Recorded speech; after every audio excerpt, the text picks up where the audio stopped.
Turn it on and rip the knob off.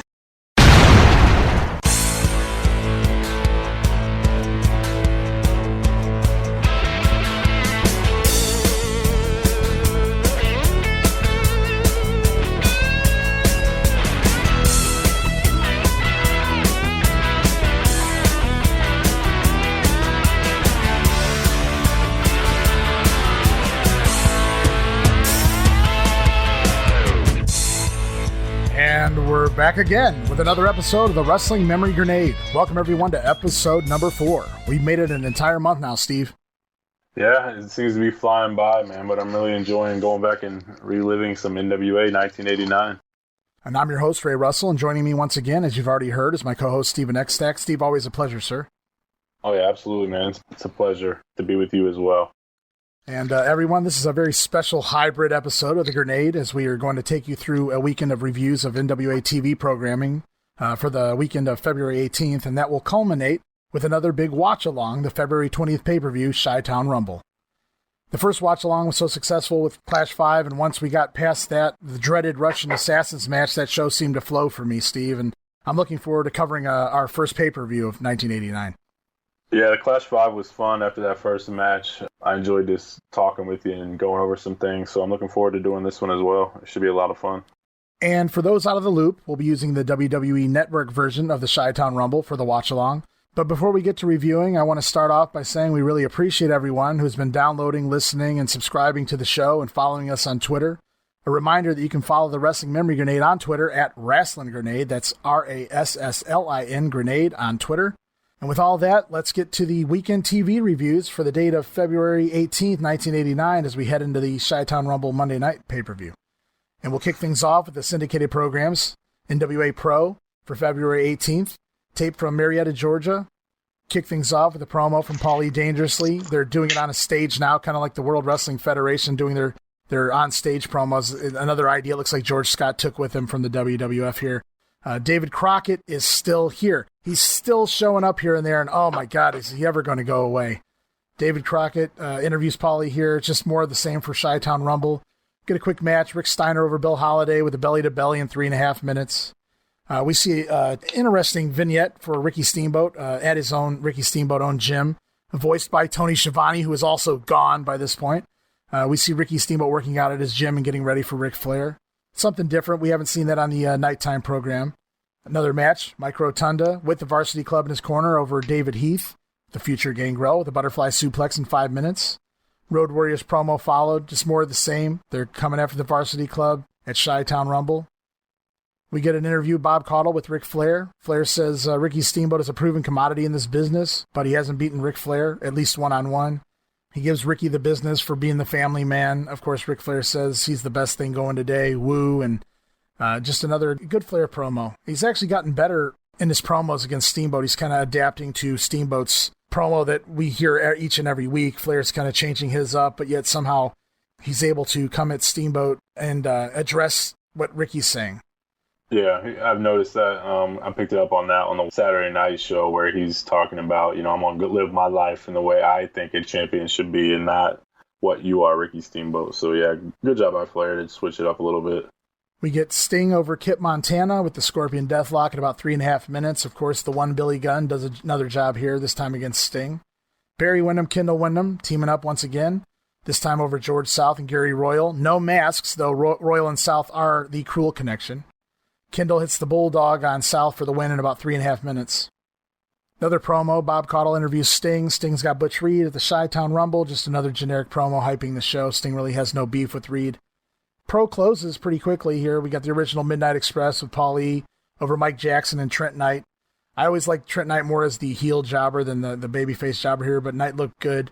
Condrey with the skull-crushing finale or the stroke or whatever you want to call it on Trent. Match goes about 5 minutes.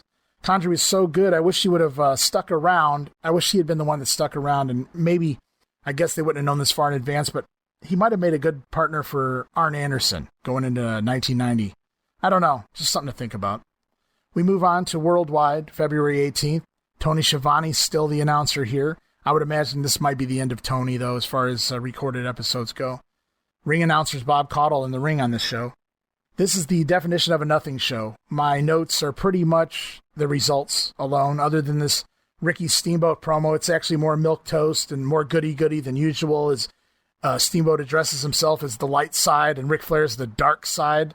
I don't know if this is Star Wars. I don't know what's going on here, but it was just, I don't know, man. It's a good thing that Chi-Town Rumble's right around the corner, because Ricky's really running low on gas here with promos.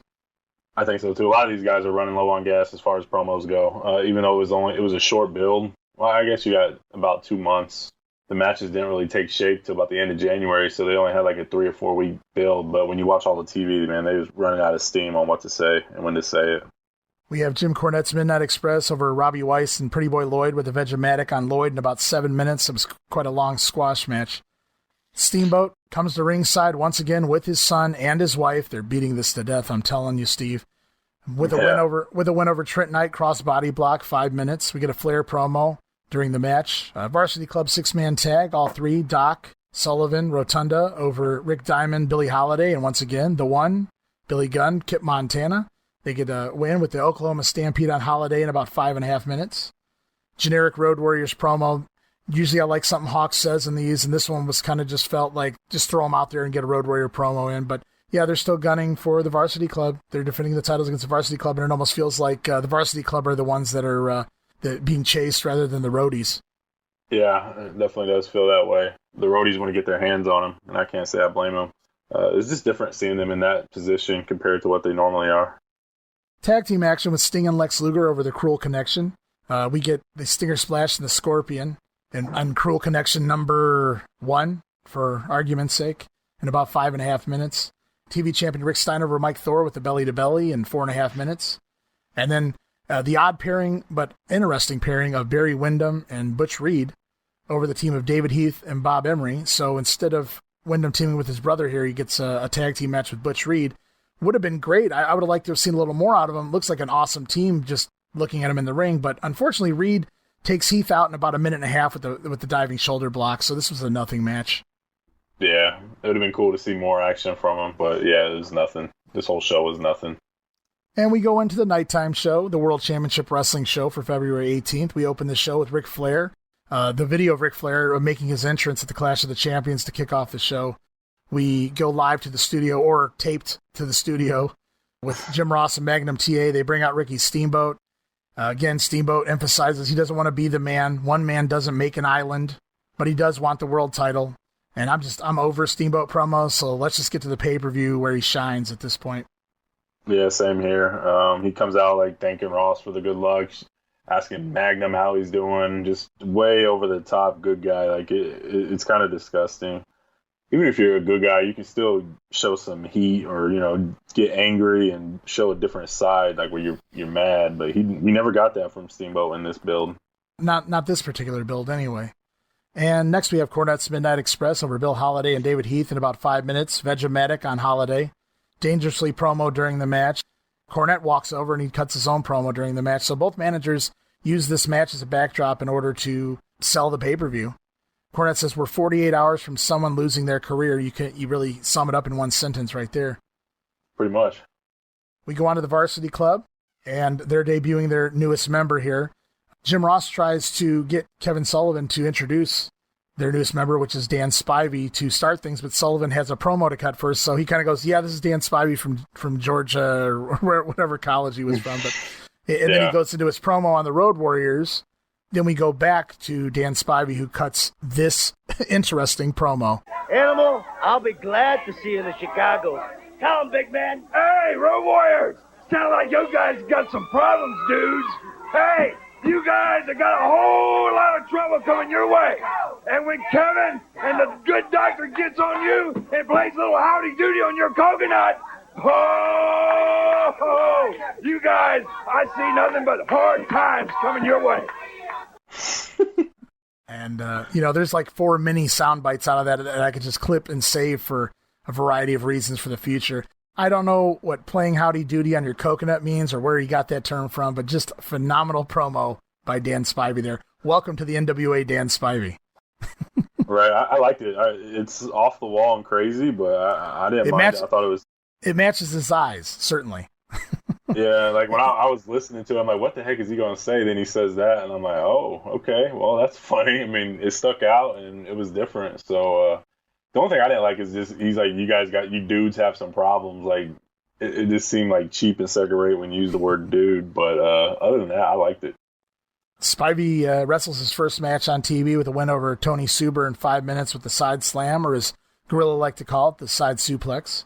During the match, Magnum TA mentioned Spivey's eyes. He says Spivey's eyes, he looks like he's plugged into 10,000 volts. I always enjoyed Dan Spivey's look. I did too. That's why I put it down. He looked good, but the offense, I don't know, it didn't seem to be there just yet. Maybe he's getting his feet underneath him a little bit. I don't know if he's been out or what, but working Japan or what, but he looked a little off to me.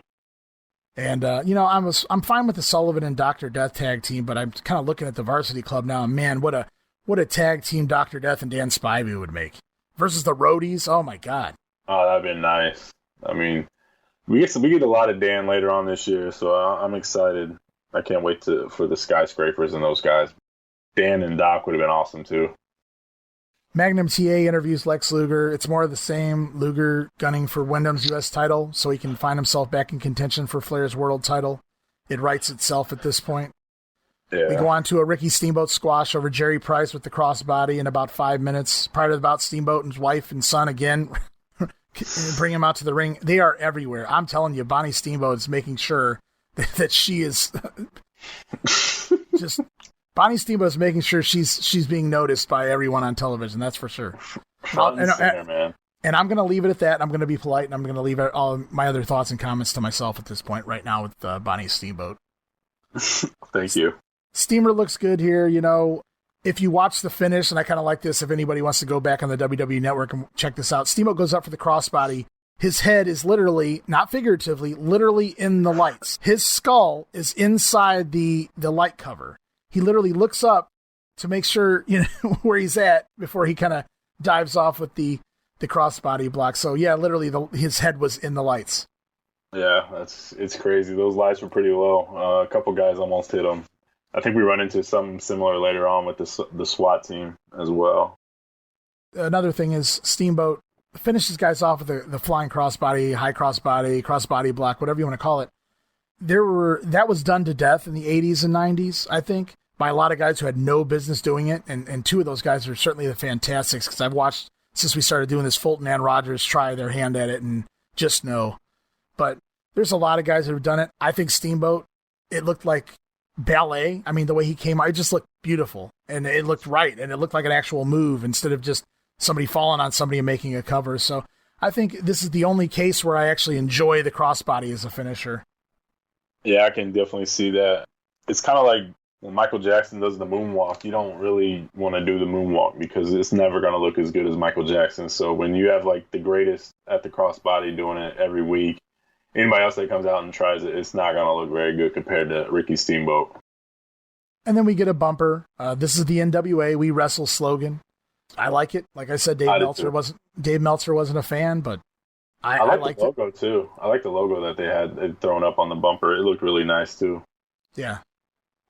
Move on to NWA Tag Team Champions, the Road Warriors, over Nasty Ned Brady, one of your favorites, and Julio Barrera, who I think goes on to be Jumbo Beretta also on the Indies, and I think that squashes for WCW. What's that? I don't want to go too far off here because we can, but I don't know if you ever played the video game Saturday Night Slam Masters. Is that the Jumbo that they got for his character? I have no idea. I'm not even familiar with what it is. I apologize. Oh, okay. Well, if there's somebody out there, let me know, because there's like a Vader character, a Titan character. There's a couple guys like Biff and Gunlock from up in Canada. So they're based off of real wrestlers. And Jumbo, I always wondered if Jumbo Beretta was the guy, and it kind of looked like him. So I'm assuming it is. But interesting. Very interesting. Jumbo Beretta may be in a video game. Now I've heard everything. But the roadies over Ned Brady and Julio Barrera in about a minute and a half. Animal pins Brady with a power slam off the middle turnbuckle. I like Magnum made a comment here. He said he doesn't know who's more lucky, the guy who got knocked off the apron or the guy who was in the ring, or who was less lucky. I'm sorry, but I just thought it was funny. I'm really starting to enjoy Magnum TA on commentary. Yeah, I picked up on that comment as well. I thought it was very good. Like, You want to get dumped out right away, or do you want to take a beating for a couple minutes? So either way, you're screwed. But yeah, I like that comment as well. Another interview, this time with the Road Warriors. Hawk and Ellering saying that Dan Spivey was added to the Varsity Club because the Varsity Club needed the help. We have Sting over Max MacGyver. I love that MacGyver now has tights that say Mad Max on them, so at least he's trying to get himself over on the indies somewhere as Mad Max MacGyver. But Sting with the submission here. Stinger splash the Scorpion ends it in just a little over 4.5 minutes. Butch Reed joined commentary at one point during the match. I was wondering, what did you think about future opponents walking? Like, when guys are getting ready to face each other at a pay-per-view or at a big show, what were your thoughts in regards to the opponent walking out and cutting a promo like 20 feet away from the ring? Did you like that, or was that just, did that kind of kill it for you? Yeah, I mean, like, in this instance, it doesn't necessarily bother me because, like, there's not a lot of heat on this match between Sting and Butch Reed. But, right. I mean, the Cornette stuff where Cornette's walking to the ring and Paul E's, like, right there, but they kind of downplayed that by saying if they touch each other, then they get suspended and the match don't happen. So if it's done properly in that sense, it's fine. But the NWA, they seem to do it a lot leading into this show where guys were just coming out and talking when they were like 5 feet away from each other. If you want to get your hands on them, why don't you just go get your hands on them? That's what it do. Agreed. And then we move on with the Ric Flair promo. It's Flair's out there with Matsuda and Windham, but Rick does the talking. This is actually my favorite Ric Flair promo to date since we've been doing this, so I grabbed a sound bite, and here we go. 48 hours away, champ. And champ, I know you really enjoy that, and we enjoy calling you that. Oh, you know I do, Jim Ross. Monday night, and keep in mind, as we've all been informed, we're talking about 48 hours from right now. And when your name is Ric Flair, and someone tells you that your whole life is in front of you in 48 hours, you know, woo, I'm going to spend it the way I like it. That's the bottom line. I'm going to be in Chicago in the longest limousine money can buy. I'm going to fly into Chicago in the nicest Learjet money can buy. I'm going to style and profile along Rush Street with some of the most beautiful women that Chicago has to offer. The bottom line is Ric Flair, the world's heavyweight wrestling champion, is going to live life the way he feels a world champion should. Steamboat, we are exact opposites. Don't misunderstand me. I respect your family. And most of all, Steamboat, I respect you. Because, bud, you are a quality athlete. But Monday night, and let me say it one more time, when you walk that aisle, remember this. Woo! To be the man, you've got to beat the man. One more thing. Diamonds are forever. Woo!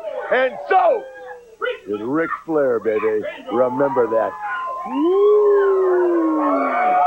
And a couple of Ric Flair's famous lines there. Good promo by Flair. Love it. The crowd was eating that up, too. The guy was out there almost finishing the promo for him, and it was just really cool to hear. So good. U.S. champion Barry Windham with a win over Alan Kinsey. That's Alan Kinsey makes his return. I can't believe it. The same guy that did the job to Butch Reed, the side headlock takeover a few episodes ago. Kinsey does the job here again, but this time it's to the lariat in about 4.5 minutes. Interview with Jim Cornette. I'm getting repetitive by saying that Cornette and everyone else is getting repetitive. But, you know, we're going on 4 months now of this Midnights versus Midnights feud, and it all comes to an end here in just about 48 hours. So one final interview here by Jim Cornette on TV. Is this the one where Stan Lane says they're going to make Paul Lee flatter than his girlfriend? I know Stan says that in one of the promos. I didn't note it from when he said it. This might be the one. This was the one. I thought that was hilarious. We see the debuting Vince Young, which you may also recognize from the WWF as Mark Young when he sported the Stars and Stripes tights in the 89, later in 89. He's actually the adopted son of Chief J. Strongbow. I'm assuming George Scott might have done Strongbow a favor here by getting Vince Young, whatever, on TV. Gets a win over Trent Knight with the sleeper, also a nod to Strongbow. That was Strongbow's finisher for years. Vince Young gets the win here in about 5 minutes. He does a little break dance after the match, and it gets more boos than I remembered. I thought it was kind of funny, the boos that he got when he stood up from doing the break dancing. Yeah, he got booed out of the building. Young would go on. He's only here. He's only in the NWA for about a month before Vince signs him. He signs with the WWF about a month or so from here. I think he ends up being working in the WWF for about a year and a half as a enhancement talent. I think his only win on television comes near the end of this year. It's over Barry Horowitz. Might have been on a primetime show, but yeah, here's Vince Young. He looks like he was primed for some form of a push here, but only with the NWA for about a month. Then we get another debut, the Samoan SWAT team of Samu and Fatu, the future head shrinkers, over Dale Lamperouse and Bob Emery in about 4 minutes. Fatu kills Lamperouse with a big splash off the top rope. I liked that they were selling it like they had set up an interview with Sting, but the Samoans were so unpredictable, they attacked their opponents and started their match before Sting's promo could take place. And then you go from there. They had the managers come out, Paulie, Hiro Matsuda, Kevin Sullivan, Gary Hart. These managers came out and were spectating the SST match, maybe taking notes, scouting them for potential management. So I like that they really pushed this SST over here big. Yeah, they did. They got the Macho Man Bam Bam treatment with the managers. They didn't show them, though, which was weird. But they mentioned that they came out and showed them. They came out to watch them. Yeah, that was another thing I wanted to note. Jim Ross on commentary mentioned that all these managers are out there. I didn't see any of them. I can't say if they were or weren't. You'd think they'd have a little better production, though, and get the cameras on the managers if they really were out there watching. I'm not really sure. But, yeah, Jim Ross made sure to mention that on show during the match that these managers are out there. He mentioned them by name. He named several. So, I mean, if they were there or not, I don't know. But it was nice to get them over. I thought the SST always brought it to the ring. They were very realistic, very physical. Wake you up squashes instead of put you to sleep, armbar type squashes. So I really enjoyed that here. Good debut for the SST. Jim Ross with the promo with Sting, the promo that was supposed to take place before this match. Just another Sting promo on Butch Reed. Nothing to see here. Another interview with the Windhams. Barry's there to talk about Lex Luger. Kendall's there basically because Barry's there. That's really about it. Pretty much it. Yeah. It seemed like Ross was offended that Matsuda talked in Japanese, and he's like, "Can you say that again?" And he said something else, and then Ross is like, "Okay." Like, Ross just seems like he's completely pissed off that there's a Japanese guy buying Flair and Windham. Like, it seems legit. I don't know what the deal is with it, but man, bad. And as I brought up earlier in this episode about the wrestlers being so close to one another that are feuding or going to be wrestling each other on an upcoming event, here's Lex Luger coming out for a match in the ring, and he bypasses Barry Windham there. Nothing happens, but it was a nice little tease. We got Luger over Keith Steinborn with the torture rack in a little over 4 minutes. Paulie dangerously comes out for an interview, and he actually stays on commentary for the remainder of the show, so it kind of picks it up a little bit. Michael Hayes and Dick Murdoch over Mac Anderson and El Negro in 5.5 minutes. Murdoch over Anderson with the elbow drop. I mean, my notes here are El Negro, really? That translates literally to the black. Like, the black what? I mean, talk about lazy. Yeah, absolutely. But dangerously on commentary for the remainder of the show. Abdullah the Butcher over Rick Allen with a couple of elbow drops. Another awful match. Gary Hart joins for commentary for a little bit during this match. We've been talking about the recent obsession with the women in the crowd, and they even showed, a makeout session at Clash 5. Well, it gets worse here for me. There's a girl in the audience, it's her birthday, and she just turned 18. So they put her on camera because she's legal. And then dangerously even asks about getting her phone number. Just super creepy, and this just continues. Unbelievable. Yeah, that was disgusting. Like, he said it under his breath, so that means she's legal? Like, wait, what are we doing? Disgusting. Ricky Steamboat interview here next. He basically says he doesn't want to be put in Lex Luger's predicament where he can't wrestle Flair again. So I thought this was really good. The Dragon says this match for him is all or nothing in Chicago. So it made it have more value than everything he said up until now about not doing drugs and paying for his kids, college fund or something like that. So I like that he just said this is all or nothing in Chicago because I can't lose. If I lose, I'll end up at the back of the line. So I enjoyed that. NWA TV champion Rick Steiner teaming with Eddie Gilbert this week over Cruel Connection, a little over 3 minutes. Rick Steiner gets the win with the belly-to-belly. I don't know how I feel about them teaming. I'm down with the goofy Steiner character having a friend, and he has ties to Gilbert going back to the UWF. In fact, I think Gilbert makes a great buddy for Rick to keep him in line, because you kind of need that. It's kind of like Of Mice and Men style. I don't know if you've ever seen that movie or read that book, but yeah. But I don't want to see Steiner being slid into a team here. That's a little scary. He's just so over as a singles. Like, why ruin it? Especially like right before the pay-per-view. And we close the show with Eddie Gilbert and Rick Steiner doing an interview. Steiner, discussing wrestling Mike Rotunda at the pay-per-view. Rick Steiner says he isn't stupid. He just has problems. I wrote that down as a note. I'm not stupid. I just have problems. And he talks to Alex. Eddie Gilbert vows to stay with Steiner from this point forward, although I have no idea where he is at Chi-Town Rumble because he's nowhere near Rick Steiner. But we'll get to that when we get to that. We'll see what it does for both of their careers moving forward. I'm a little skeptical. Yeah, me too. This was the start of the end for both of them, both of their characters and their pushes that they were having. And that'll finish up the weekend of TV, which means it's just about time for the watch-along portion of the show. I'll give everyone a minute to queue up their WWE Network, and while we're waiting, I'll just remind everyone that you can follow the Wrestling Memory Grenade on Twitter at Wrestling Grenade. That's at RASSLIN Grenade. Now, Steve, if you're ready, I'm ready. I'm ready. A quick warning, once again, I did grab a few sound bites of the show in advance, so if my audio bites aren't perfectly synced with your video, don't worry out there. If you're not queued up, go ahead and pause this podcast to get yourself ready for the show. If you are ready, let's just keep going. And now we'll count you down. Get ready to hit play as we prepare to review Flair vs. Steamboat, Luger vs. Windham, and everything else on the NWA's Chi-Town Rumble. And we're going to count down in 5, 4, 3, 2, 1. Everyone press play. And what you're hearing here on the WWE Network's version of the pay-per-view right here is obviously not the original music used for the intro. Not only does it suck that we don't get the original music, but this isn't even original for the network. They use the same theme here as they use for all the Mid-South Wrestling episodes. Lazy. Yes. Lazy indeed. And we're live right here, UIC Pavilion in Chicago, Illinois. Reportedly 8,000 fans in attendance for the Chi-Town Rumble. I love that apron. Love that color green with the NWA logo. I do too. It looks really good. Oh, you know what happens when there's this many empty seats? They're filing in still. People are still filing in. And we got Jim Ross and Magnum TA out here. And I know Magnum's acted as a host in the past of pay-per-views, but I do believe this is his first pay-per-view as color commentator. Yeah, I think it is as well. I'd be interested to hear how good he does.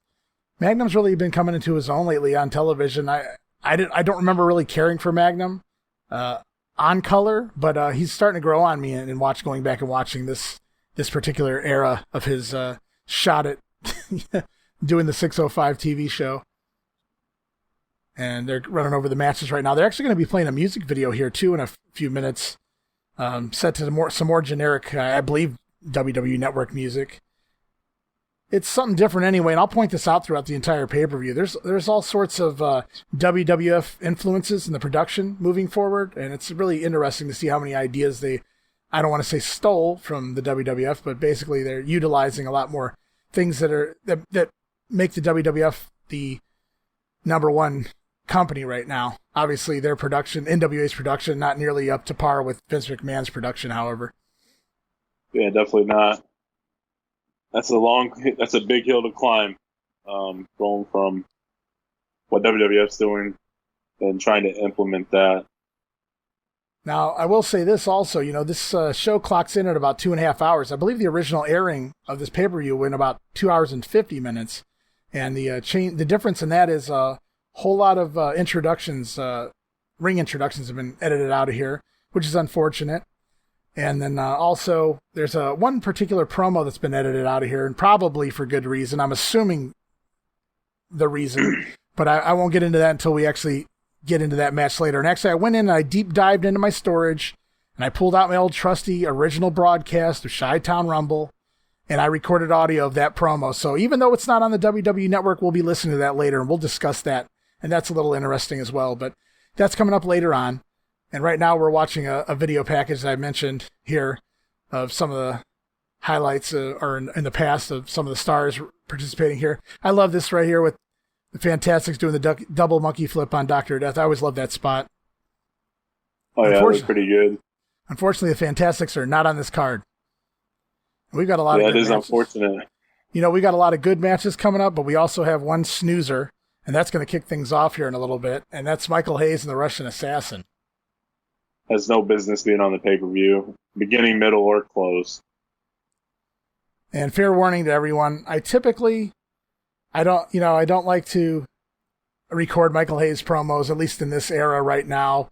It's just, he tries too hard to be a babyface, and they're terrible, but I like to play a little sound audio from the shows as we get going on the watch-alongs. Unfortunately, with the generic WWE Network music on the intro, I was forced to come up with something else to record, and it ended up being Michael Hayes' promo. The only good thing I can say about that is Bob Caudle's there with him. Yeah, not even Bob Caudle can carry that. And I thought that was interesting, too, that they wound up using Bob Caudle as the interviewer and Magnum TA on color. That was an interesting choice as well, because Caudle, had been known to have been an announcer for many, many years. So it's interesting that they're trying to change things up and shake things up. Tony Schiavone's out the door. Jim Ross is the new number one guy, and now Magnum's basically filling that other spot. And Bob Caudle relegated to just the interviewer here on this pay-per-view anyway. I should also... Oh, go ahead, buddy. You think that's because of his looks? Like maybe he looks older, so they're trying to get a younger look. I think that's well. If it was about looks, I think Tony would have been on there over Jim Ross. But I don't know that anybody in the NWA was worried about looks at the time. I don't know if that was a thing. I think that's a Vince thing. I mean, look at all the sports we have: NBA, NFL, all these great old, legendary announcers. They weren't taken off TV based on their age or how old they looked. And here we got that promo with Michael Hayes. Fans, we're here with Michael P.S. Hayes just moments before a very important match in your career, Mike. The big, rough, tough, mean Russian assassin. But you've walked a bad street before. Can you feel it, Bob? Can you feel it? Everybody out there right now. If you don't feel it, then you ain't got no feeling at all. Here we are, the setting, live noise at the UIC Pavilion. Got 10,000 fans out there screaming, sound like a million. And the reason why is Chi-Town Rumble, where a lot of careers might take a major stumble. You know what I'm talking about? I mean, I feel like Pete Rose out here in the lead match of an all-star game with this all-star card. You got 4 major titles that could change hands tonight. Do you realize that? 4 titles. The number 1 contender title, the U.S. title. You got the World Television title, the World Tag Team title, and then the thing with the fever pitch, the biggie, Ric Flair and Rick Steamboat. But I got my work cut out for me. This ain't no cakewalk whatsoever. So now, as you feel it, and as the lights go down, and you hear the music coming up, that means it's time for PS to do his stuff. So, Bob, it's time when the music gets grinding, so PS got to be right on time. So this is the way it is. Chi-Town Rumble 89. Ladies and gentlemen, it is showtime. And fans, he's on his way. Let's go to the ring now. Michael P.S. Hayes. And there's Michael Hayes for you, and we get Dirty Doc Hayes in our opener here. Always fun to watch a singles match involving Michael Hayes. I was wondering, Steve, what's your take on Hayes shilling the pay-per-view there, since his match is basically fodder? In fact, when he ran down the card, he failed to mention who he was even taking on, his opponent in the ring. He just said, and I got a match too, basically. So I was just wondering what your take on a promo like that. I mean, if it was like an event center or something like that, it'd be great. But with it being like he's about to go out and have a match with somebody, he doesn't even touch on his opponent. It seems like he doesn't even care about the match. He cares about getting the pay-per-view over and not his own match. So I didn't like it, but hello. Absolutely. Finally, they focus on a female worth looking at anyway. But, another thing that I was curious about in regards to the Michael Hayes experiment we have going on right here, the babyface experiment, like, it just feels so forced and so contrived. Michael Hayes he's trying his damnedest to pull off this babyface thing. And I just think we've come to the end of it. And I was just wondering your take on Hayes as a babyface. I don't like it at all. He's trying way too hard, and it's just not working. Like, he's run through, 4 or 5 different partners at the beginning of this first 2 months in the company. They're trying really, really hard to recreate something that can't be recreated. You can only catch lightning in a bottle once, usually, with with a certain gimmick or a certain wrestler. So the fact that they tried to force something that just wasn't working, I didn't buy it. I don't think anybody else was buying it either, and that's why they was trying so many partners. Right. And another quick note here before the match gets going. The Angel of Death was actually Russian Assassin #1. But depending on who you listen to, he was either fired or he quit here in the last couple days in the promotion. So Jack Victory now becomes the de facto Russian Assassin #1. He gets promoted from #2 to #1 here to take on Michael Hayes here on the pay-per-view. And this isn't Jack Victory's only match here tonight. And we'll get into more on that later as well. You know, this has to be a humbling experience for Hayes, I have to say. A guy, you know, that was 1 to 2 years in the business, headlining the Superdome with JYD, with the Blinding Angle, selling out arenas in Dallas for over a year straight. And here he's basically holding the fort down in a glorified squash match that should have been a dark match if you ask me. And most people at his age, you know, and he's just shy of 30. And most people at his age are just now getting that push, just now realizing their talent and coming to their own. Meanwhile, he did all this in his early 20s. So you would imagine that he would have had more success much longer than he did as a professional wrestler. I mean, the guy retired by 1992, full-time by 1992. He was 32 years old. That's insane. And maybe he could have lasted a little longer if he would just been able to work in the ring. Yeah, I mean, it's amazing. He's an odd case study with as far as his peak was so quick, like it was so fast that he became the top of the line in Mid-South and world class. And then he even had that brief stint in the WWF with the Freebirds. So, I mean, he was it for that short period of time. I'm just curious, do you think he just made enough money that he's like, you know what? I'm not going to kill myself for 20, 30 years and wrestle. I'm going to take my voice. He does have a great voice. Doesn't mean what comes out of his mouth is entertaining, but his voice is good for selling things. So I'd be curious to ask him, like, why 92? Why did you just stop at the peak of your career or the peak of your prime, become a shill?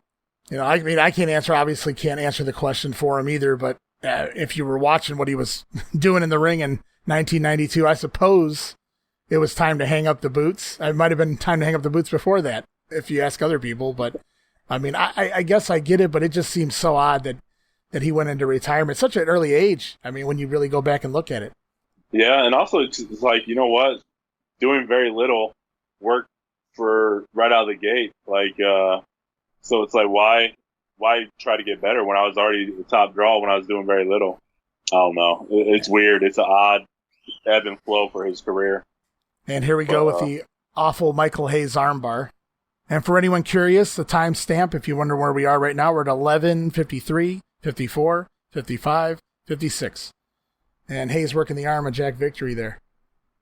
So I noticed this referee, man. He looks like he has like the athletic commission badge on. Is this like an athletic commission guy, or is this? When I actually watched this pay-per-view the other day, I kind of went over it just to see if there was anything I could catch to take a couple notes on, and I thought the same thing as you. I didn't put that in my notes, but I do remember thinking that when I was watching this, when I saw him. So this is clearly a state athletic guy, because it's definitely not Tommy Young or Teddy Long.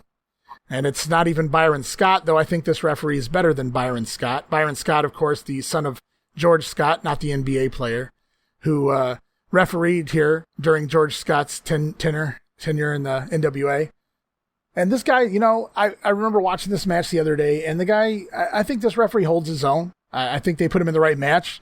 They have to force their way into working X amount of matches. I don't know if it's 1 or 2 or whatever it is, but they usually find their way onto the show so they can get paid. The State Athletic Commission definitely wants paid. And I think they picked the right match. Nice and slow and easy. No tricks, no gimmicks, no funny finishes. Just, it's a Michael Hayes match. I mean, there's really not much to it. What else can you say? And while we're waiting for this paint to dry or match to end, same difference. I should note the ring announcer tonight is also Gary Michael Capetta. And I love me some Gary Michael Capetta. I hate to compare him to the Fink and say Gary's number 2 because I think they're equally as good. They were both very different. There's room for both of them to be number 1 in my world. So yeah, I'm going to cheat and call them both number 1 in my world as professional wrestling announcers. And just think at one time, in the late 70s, early 80s, Vince McMahon had them both. He had both guys on his payroll. And it's just something to think about. And it's a terrible decision here because when the NWA when Ted Turner, the WCW, lets Gary go, or if he quit, I'm not really sure how that came about. I know Gary explains it in his book, and I've read it, and it's just been so long I don't really remember. But I know when he leaves, it's after Michael Buffer comes in. Buffer's getting paid $1 zillion per match, basically to ring announce, and Michael's getting this basic flat pay. And as a wrestling fan, I don't know about you, but I'll say this. As a wrestling fan, when Michael Buffer came in, the first night he was there in WCW, I think, was it a Clash or a pay-per-view? I want to say it was a Clash. I don't remember. But when Buffer came in, he meant absolutely nothing to me. He added zero credibility to professional wrestling for me. I didn't know him by name. I had watched boxing, and I still didn't know him by name. I didn't even like his voice. That's a preference. I'm not even going to get into that. I know he was big in boxing, in the boxing world, and Bischoff was going for the name value. But again, I hated his explanation of what the wrestlers were wearing, screwing up their names and everything else. And I do know that in boxing, you typically explain, what the wrestler's wearing and whatnot. And that's fine. It didn't work here. I didn't like it. It came off hokey. Do you think he messed up boxing introductions? Do you think he messed up Mike Tyson's name, Evander Holyfield? Absolutely not. In the WCW, for years he was there, and we were still getting, as late as, when Bret Hart came in, Bret Clark. I mean, the guy, I don't think he ever took it fully seriously, and he didn't even, take this, he's getting paid to be a professional, whether it's boxing and it's a real fight or it's professional wrestling. You're paid to go out there and do your shtick, and that's what he needed to go out there and do, and I just felt sometimes I know he has quite an ego about him from what I've seen on him, but I just was never a fan. And his spiel worked in boxing, and I'm fine with that, but not here in wrestling. And you can give me Gary Capetta any day over him, and the money they paid Buffer per match was just ridiculous. Yeah, I initially, on paper, I look at it a little bit different than you. The professionalism part, definitely, if you're getting paid a ton of money to come in to make these matches, these big matches, more important, you should at least know the people's names. You got one, maybe two matches that you're ring announcing. It takes 5 minutes to learn these guys' names, if that.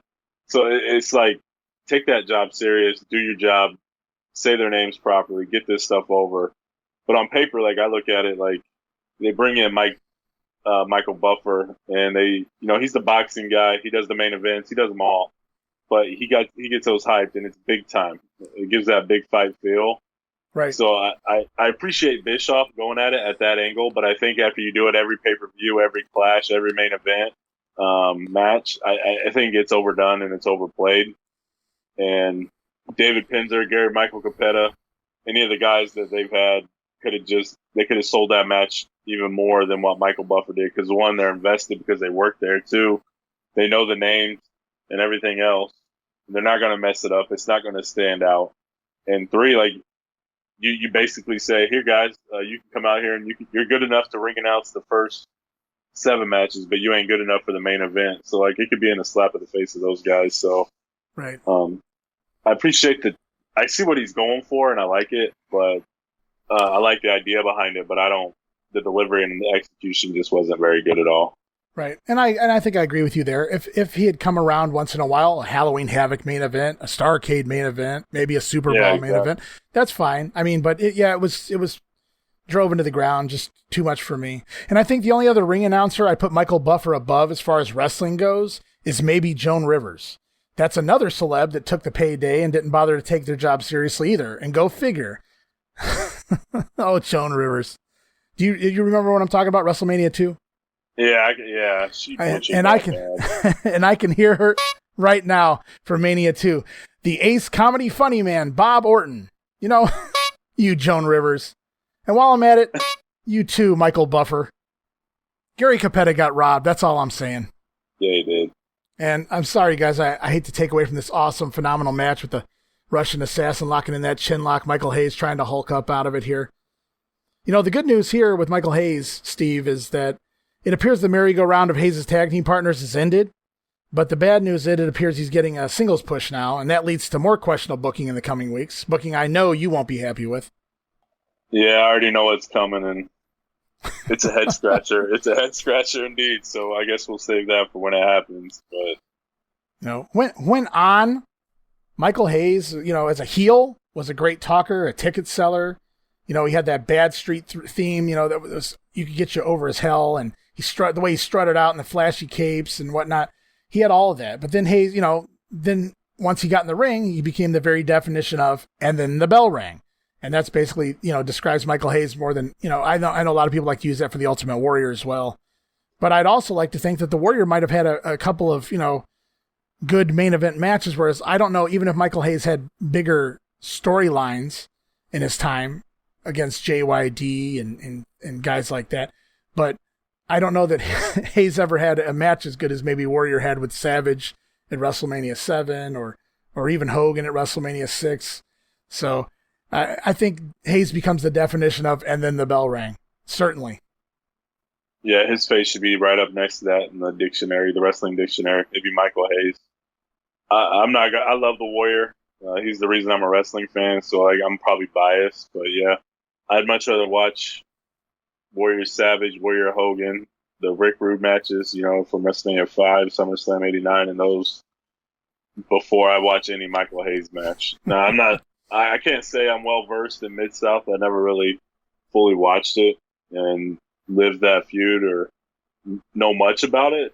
So I'm not going to say Michael Hayes is terrible because I've never seen him at his best, but I have seen the majority of the World Class run, and that place was hot as fire. And it was mainly because of Michael Hayes and the Freebirds. And we go, right.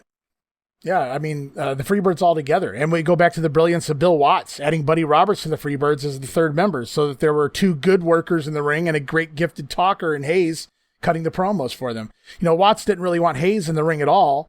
He had actually given Buddy Roberts his first big push as a tag team with Jerry Brown throughout the 70s as the original Hollywood Blondes, their manager at the time, Sir Oliver Humperdinck.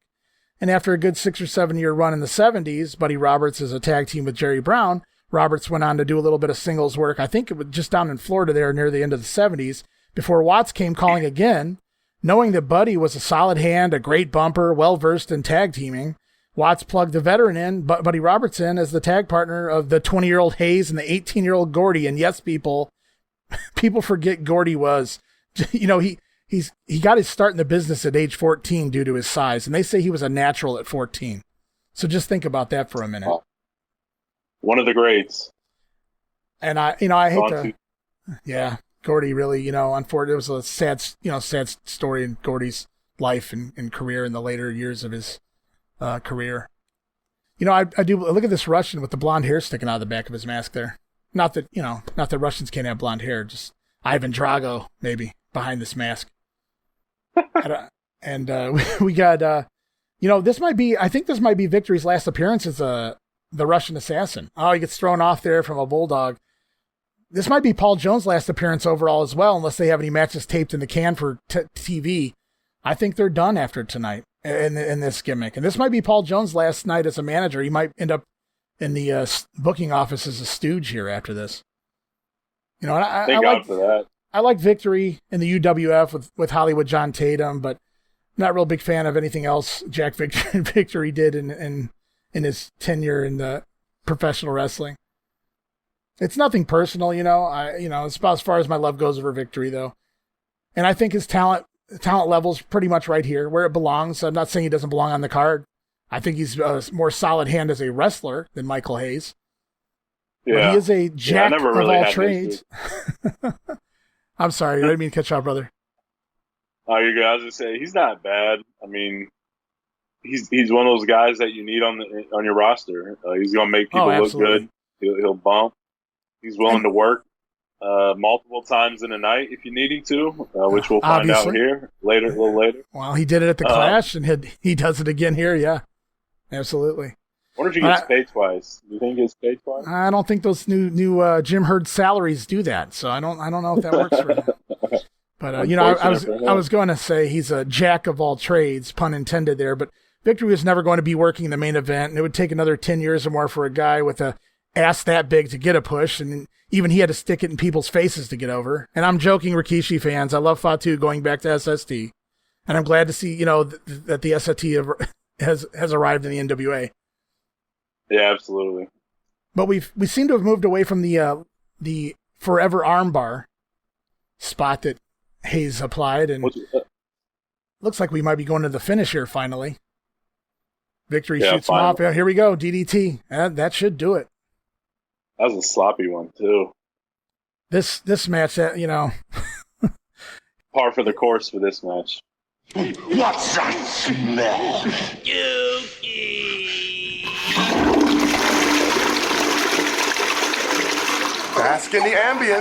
Basking in the ambience.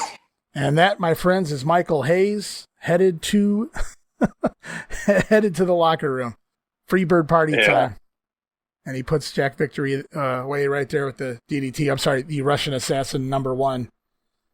And that, ladies and gentlemen, I do believe is the end of the Russian Assassins and Paul Jones. Michael Hayes is your winner. We're going to move on to a Ricky Steamboat promo I have queued up right here, right now. Let's go to that with Bob Caudle and Ricky Steamboat and family. Ugh. Fans, we're here with Ricky the Dragon Steamboat and family, Rick. You know something, Bob? The moment of truth has finally come in just a few short moments, and I've been counting those minutes as each day goes by.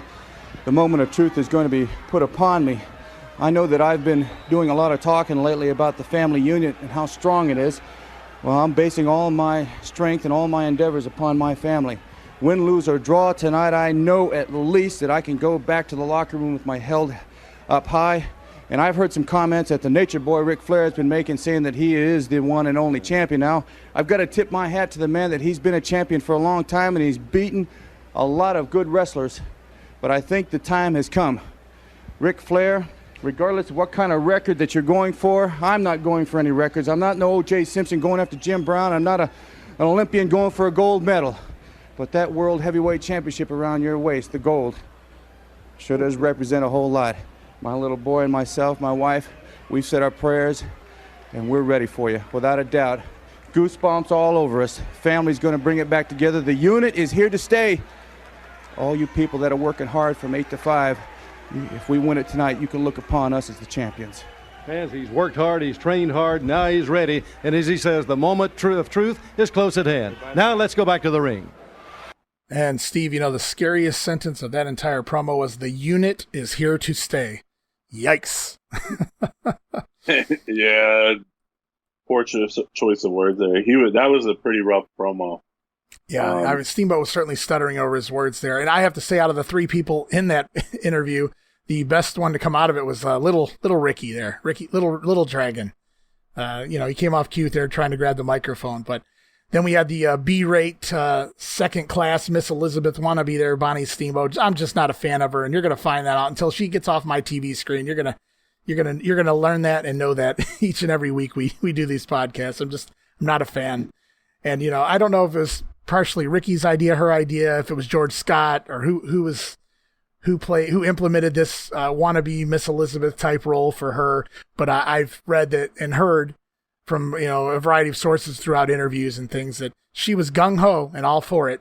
She wasn't against it, walking out there in her little fancy dresses and gloves and things like that. So I'm just not a fan. I think Ricky would have been off better without having that promo. Oh yeah, I agree. They should have just showed him getting warmed up in the back or getting his gear on. He's a challenger. It's the biggest match of his career. Just show him getting ready. He don't want to talk. The talking's done. It's time to fight. It would have been a lot better for him. He was stuttering, antsy. He had no idea what he was saying. He was all over the place. It made no sense. And, he was really nervous. I'm not in it for breaking records. I just want the gold. It made no sense at all. So, that was a train wreck. And when I grabbed that Steiner Brothers promo for later in this pay-per-view, that's not on this pay-per-view, the network version of the pay-per-view, and I'm going to play the audio later. When I grabbed that, you had asked me questions off here before, when you were skimming through the show about ring introductions. You had noticed that they were going straight from promos straight to the ring, and the wrestlers were in the ring. You asked me, had they cut the introductions out? Well, I can now officially say that, yes, they cut many of the introductions out, because when I was fast-forwarding through it, when I was checking through it, I saw the intros were intact, the entire entrances from, the locker room all the way out to the ring. And what's really unfortunate here is I watched this particular entrance, Butch Reed and Sting's, And when Sting comes out, he gets this insane ovation all the way to the ring, and that's edited out of here, and we're just kind of thrown back to the ring with both guys just standing there ready to go. And I'm not really sure why these introductions were edited out.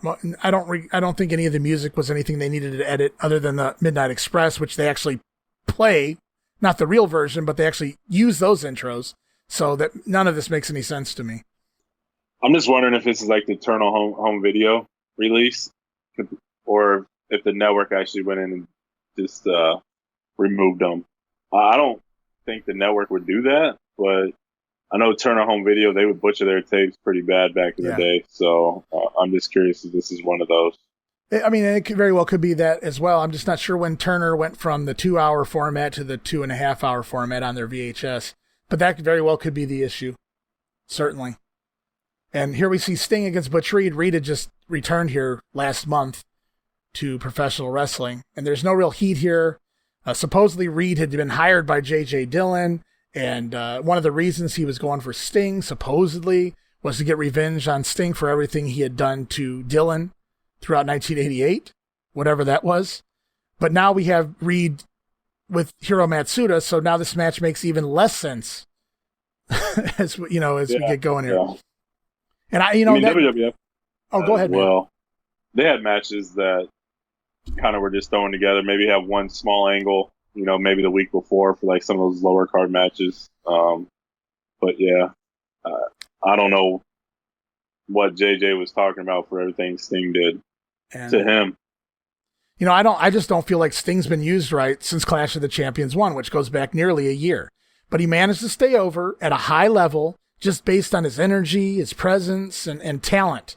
And, do you think it was Dusty Rhodes that held him back? Because that's the way I always understood it. It was Dusty that wanted Sting to get over, but not all the way over, if you know what I mean. And I mean, after the Clash, after Ric Flair basically made him that night, he should have been shot to the moon. There was no capitalization on it. That's what's really weird, because when you think back, unless you lived that era and remember that era really well, or unless you're a historian and you studied all of that, the narrative the narrative told is Flair made Sting that night at Clash of the Champions 1, and then he was shot to the moon, and that's just not the case, because here we are almost a year later, and Sting's done absolutely nothing as far as championship or a major angle storyline, work in a main event, and it's just insane to think that they have that big match on the Clash, and here we are in February the following year, almost a year later, and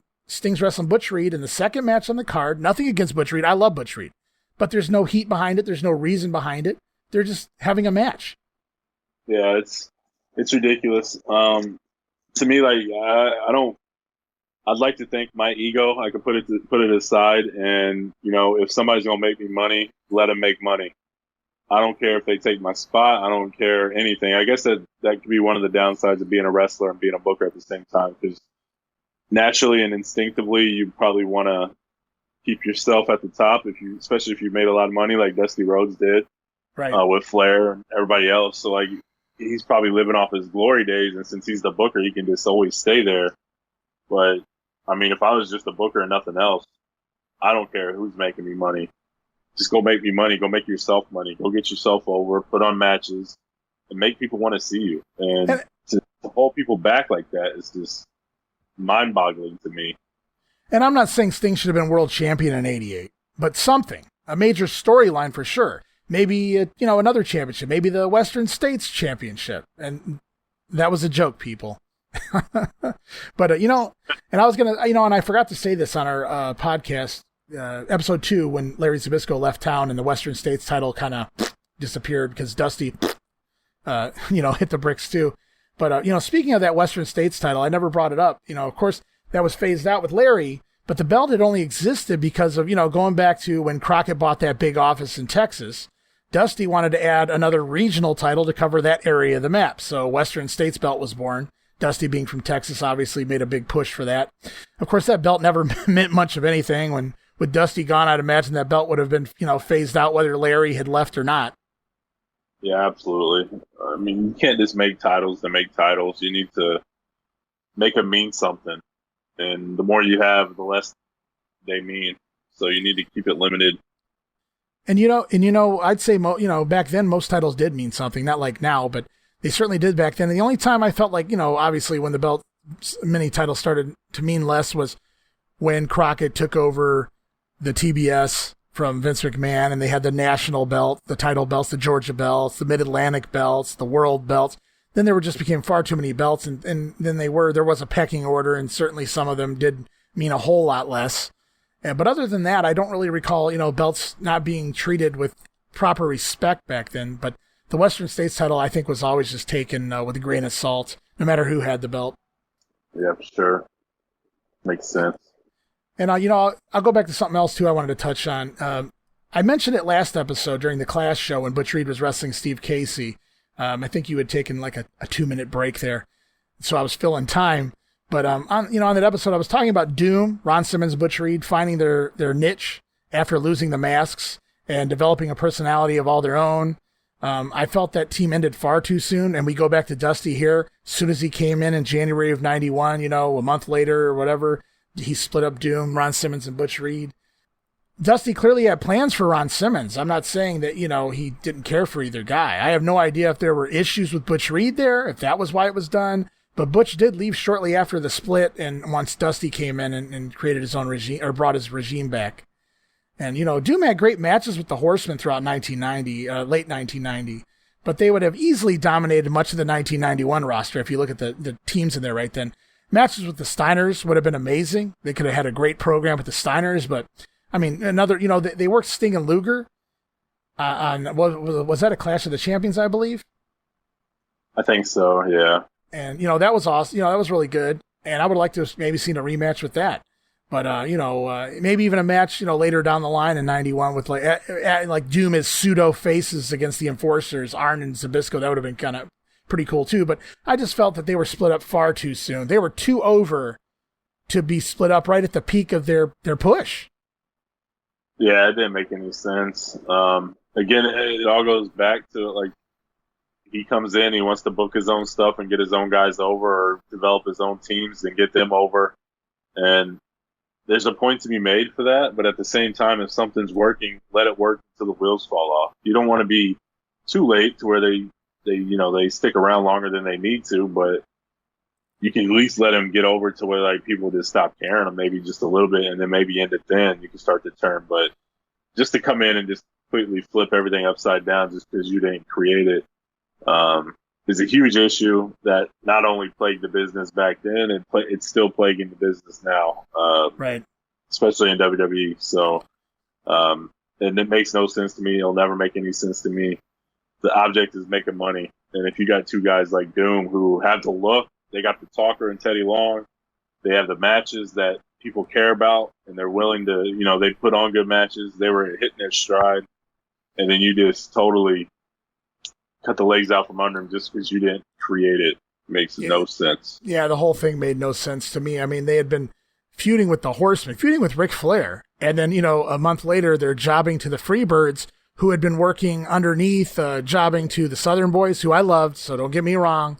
Nothing wrong with working with the Southern Boys, but jobbing to the Southern Boys and working matches against, like, the Renegade Warriors, the Youngbloods. So I just, I hated the whole thing. And I'd like to say, it didn't work out for either one of them. And I wouldn't like to say that, but I'd like to have the point that it didn't work out for either one of them, but I can't say that because look what happened eventually with Ron Simmons. However, Butch Reed, pretty much that was the end of his real big, push in the limelight or in the spotlight of a national company. Basically permanently. I know he came back to WCW there for a little bit in the latter end of 1992, but he never really did much. And so WCW was hurting for teams in 91, so it just made no sense for them to split up so quickly. And I love the push. Ron Simmons got his world champion in 92, but he wasn't ready for the main event here just yet in 91. His match with Luger at Halloween Havoc 91, I think, proved that. I think Dusty hurt him there by making it 2 out of 3 falls. And we went back to the non-finishes in that match with the, trying to get as many finishes as you could without the pinfall involved. And Dusty, of course, inserting himself into that match, too, as Ron Simmons' corner man. That'll get you over, baby, if you will. And, I thought it was a fine match, but it should have never been on a pay-per-view main event. It belonged in a Clash slot, like a Clash of the Champions main event, similar to like when Luger defended his title against Rick Steiner. Now, I bought that. That was a great great setup and match for a clash. Like I could see Simmons and Luger working a clash, but I didn't buy it for Havoc, and I just hated seeing Doom split up so early. Yeah, me too. I think that was just an avenue or a place for Dusty to get himself in the main event again, whether it was in the ring or outside the ring. He didn't care. He just wanted to put himself there.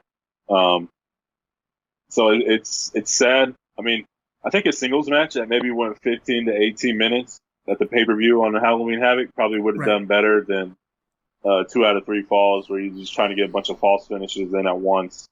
And that goes back to Dusty's booking also, And I'm sorry, everybody. I'm not trying to take away from this match, but they got these guys on early, and the George Scott, doesn't want any big moves, big spots in the early matches on the show.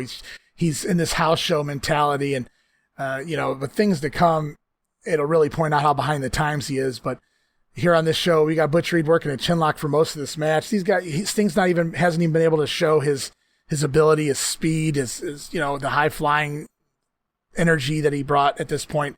They're really not letting these guys do a whole lot out here. And I don't think that's all their fault. I think they were instructed to work a specific style, and I think they stuck to that, which is unfortunate. But there is a spot coming up here, I believe, I'd say probably another minute or so, where Butch Reed, I want everybody to watch it, Butch Reed attempts to go for a lariat, and I think Sting kind of ducks out of the way, and it appears he wasn't supposed to. So Reed, misses the lariat as he's in the air, and he kind of takes a tumble and rolls out of the floor, and you'll see they actually covered up pretty well. Sting brings him back in the ring, but I think once Sting brings him back in the ring, you can kind of see Sting apologize. Sorry, Butch. I don't want to piss you off. And that should be coming up here in just a little bit. While we're waiting for that spot, I noticed the lighting in this arena, and you brought that up to me off the microphone earlier about the lighting in the arena. You really enjoyed how they're showing more of the crowd lately. Yeah, this one's pretty dark. I mean, right. the bottom thing is pretty well lit up. They have a spotlight where you can see a lot of the crowd reaction and things like that. To me, this enhances the show. You want to see the excitement in the fans, and if it's a pay-per-view, I know WWF did it at house shows when they weren't full. I get that. That makes sense. And plus, that's not intended for everybody to see outside of the MSG network and things like that. But when you're on a pay-per-view, and you gotta... I think that spot's coming here. Oh, man. I'm not sure what happened there. I don't know if Sting was supposed to duck and didn't, or Reed just missed him. But yeah, I don't mean to take away from you, man, but I just... Yeah, that's... They covered up well here. Sting will suplex him back in the ring, though. They covered up well. I thought they did a good job here. Right back into the match. I think Sting, this is where Sting hovers over him. Says something to him right there. Sorry, buddy. Please don't kick my butt. Yeah, pretty much. That definitely wasn't a pinfall that was supposed to be there because he barely covered him. He just wanted to be able to lay down and talk to him for a second. I think that's what that was. But no, so when you're on a pay-per-view, that should be lit up. The building should be full. And you should be able to see that excitement from the top of the stands to the bottom of the floor. And the NWA was notorious for just keeping it pitch dark. The focus is on the ring, not the fans. And I don't know. That's old school. I'm sure it is. But to me personally, I grew up on WWF. I'm not gonna lie. So seeing those fans go nuts at the top of the building, and it just makes it. I don't know if you're just flipping the channel and you turn it on like a Superstars or something, and you see the crowd going nuts. Then you feel as a person that something's happening, something important's going on, and you want to be a part of it. Right. You turn on an NWA show, and they're sitting in a studio, and there's 200 people, and it's this is just TV. They're just filming TV to put on TV. So, and there's Butch Reed working a very loose chin lock, and if just a few moments ago he was pulling Sting's trunks to gain leverage using a chin lock. This may be the first time I've ever seen that before. And Sting's talking to him again. Yeah, Butch Reed, between the Steve Casey match and here, Butch Reed does a whole lot of talking. It's very visible. Speaking of fans, there's a guy right there in the yellow shirt, front and center, facing the hard camera. And nice big afro on. I think I might know who that is. Steve, you want to take a guess at who that guy is right there in the front row? That's our buddy Dave Meltzer there. That is Dave Meltzer from the Wrestling Observer, sitting front and center, facing the hard camera. And with somebody from the Chicago Bears, he'll pop up a little later, but Meltzer definitely doesn't get a close up with his name. Yeah.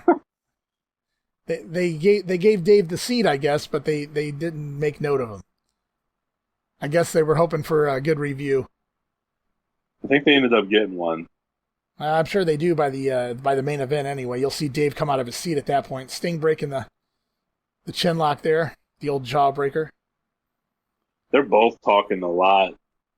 Like Sting put his hand up over his mouth when he was in that chin lock and was talking, and then Reed just told him to drop down on that. So it's I think I've noticed a lot more here than I have in the past, guys talking to each other, especially in the last couple of Butch Reed matches we've done Clash in for this pay-per-view. Sting firing up right now. How many times do you think Jim Ross has mentioned Pearl Harbor here in this match? Hard selling. I mean, he seems really offended by this Hiro Matsuda being there, and it seems authentic. It doesn't seem fake. Maybe Jim Ross is just really good at his job. I think so. I don't see Jim as that kind of guy, and I'm not even like the biggest giantest Jim Ross fan either. But I think it's all work. But I just think it's such a tacky way to go about getting heel heat on Hiro Matsuda, mentioning an event that took place like almost 50 years ago at this point.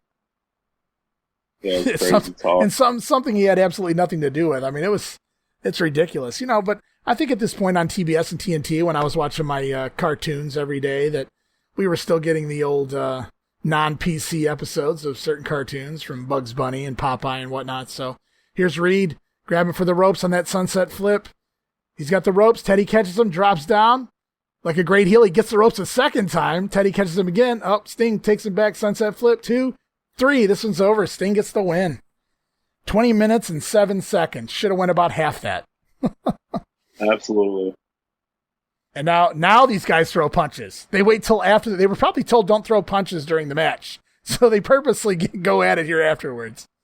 But they're both blown up, especially Sting. He's sucking wind here, and they got some light punches. They're throwing some pretty weak punches here. Hiro Matsuda outside. He's got Teddy Long by the Butch Reed coming over. He's talking to Sting again. He said, hit me again. Boom! And there goes Reed out of the ring. And that'll do it for this match.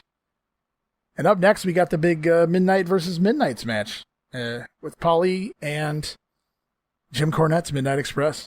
Fans, we're here with Paulie Dangerously, Ravishing Randy, and wait a minute, that's Jack Victory. What's I'm throwing your game plan just a little bit off, right? I'm throwing your game plan off too, ain't I, Cornette, huh? You see, Jimmy Cornette, you're a very smart man, and you knew how to win this match.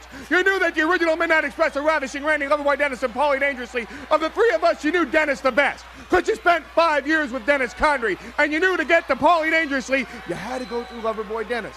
So I told Dennis to stay in Aspen, Colorado on vacation a little while, and I brought in the secret weapon, Jack Victory. A man you know nothing about. A man beautiful Bobby knows nothing about. A man sweet Stan Lane knows nothing about, because you see, Jim Cornette, when you go in for the match of your life with your career on the line, you can't win if you're not prepared for the opponent. Jack Victory. You see, my man, there's a big disease going on in America. They call it the Bobby flu. They call it Stan fever. They call it cornetitis. And you're looking at the doctors that are going to cure that disease. And somebody's career in the NWA could end tonight. And now let's go back to the ring. And another great Paulie promo right there, wisely claiming he changed the game plan to Jack Victory instead of Dennis Condrey just to throw off the game of Cornette and his Midnights. And a great promo to explain it, but still, come on, dude. You know what I mean? Yeah, it's definitely a bad time. I think this is the only entrance we get all night. Is besides Ric Flair and Steamboat, but right. Yeah. We got Michael Hayes. Oh yeah, I forgot about him, just like everybody else. But no, it's bad timing. It really does stink. That I hate to always compare to WWF, but this is something that would not happen there. You have a feud that lasted months, and you finally get the payoff or possible payoff where one of these guys are heading out of town, and you can't even keep the guy around long enough to make him finish it off. Right. You got to do whatever it takes to keep that guy there to get the payoff on the feud. It just doesn't. It's bad. It looks bad, and no matter how good the promo was by Paul Lee, it's still bad. And well, I'll have a whole lot more to say about that on the other side of this Jim Cornette promo. Fans, we're here with Jim Cornette, the Midnight Express. The careers are on the line, Stan. Paulie dangerously is throwing a monkey wrench in the works. Let's make no mistake about this, Bob Caudle. Tonight is the biggest night in the careers of the Midnight Express. Are we ready? We're ready, sir. Right. Paulie dangerously, there is no limit to how low that you'll stoop to win a match, to put something over on somebody, to stab somebody in the back, because you're nothing but a garbage mouth punk. We knew Dennis Condrey. We trained for Dennis Condrey. We were ready for Dennis Condrey. So what do on the day of the biggest match of our careers, with all of our careers on the line? You substitute Jack Victory. Say Dennis Condrey's in the mountain, stuck in the snow. Dennis Condrey's on vacation. Maybe Condrey's scared to come and take the beating he knew he'd get, or maybe he's hiding in the building somewhere. But Jack Victory and Randy Rose Victory, bigger than Condrey, stronger than Condrey, and younger than Condrey. But brother, there is no power on this earth. There is no force that you could stick in that ring that's going to drive the Midnight Express and Jim Cornette out of the NWA. We're ready for you. We've been underdogs before, and we've come out on top, and we're going to do it right now.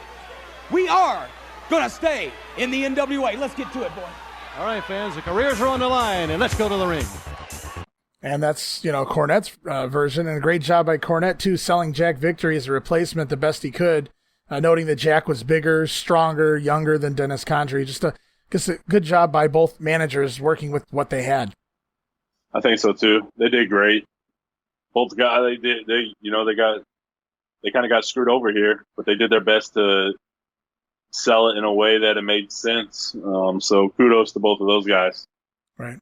And for everyone following along, we're going to do a timestamp update right now. We're at 52 minutes and 8 seconds, 9, 10, 11. So we hope you're still along with us. And going back to Paul Heyman, though, well done promo by Dangerously, who pretends this was the plan all along. Cornette and Eaton know Condrey too well. They planned for Dennis Condrey. Now they have Jack Victory, the Russian assassin number 2, the blackmailer, whatever you want to call him. And now here he is without the mask. We finally see Jack Victory without a mask. But the same large posterior gives him away every time. And this is, Jack's 4th match between two shows, Clash of the Champions 5 and now tonight on Chi-Town Rumble. It's just no excuse to have a guy having to work 4 matches on 2 big shows with a roster this size. You could have at the very least, given the blackmailer gimmick to someone else on that card. Yeah, absolutely. The Russian gimmick, if that was going to be the match, then that makes sense, even if it wasn't supposed to be him initially. With the blackmailer, you could have put anybody under the hood there and done it. It could have been a jobber. Nobody would have known the difference if that's what the point was. But, yeah.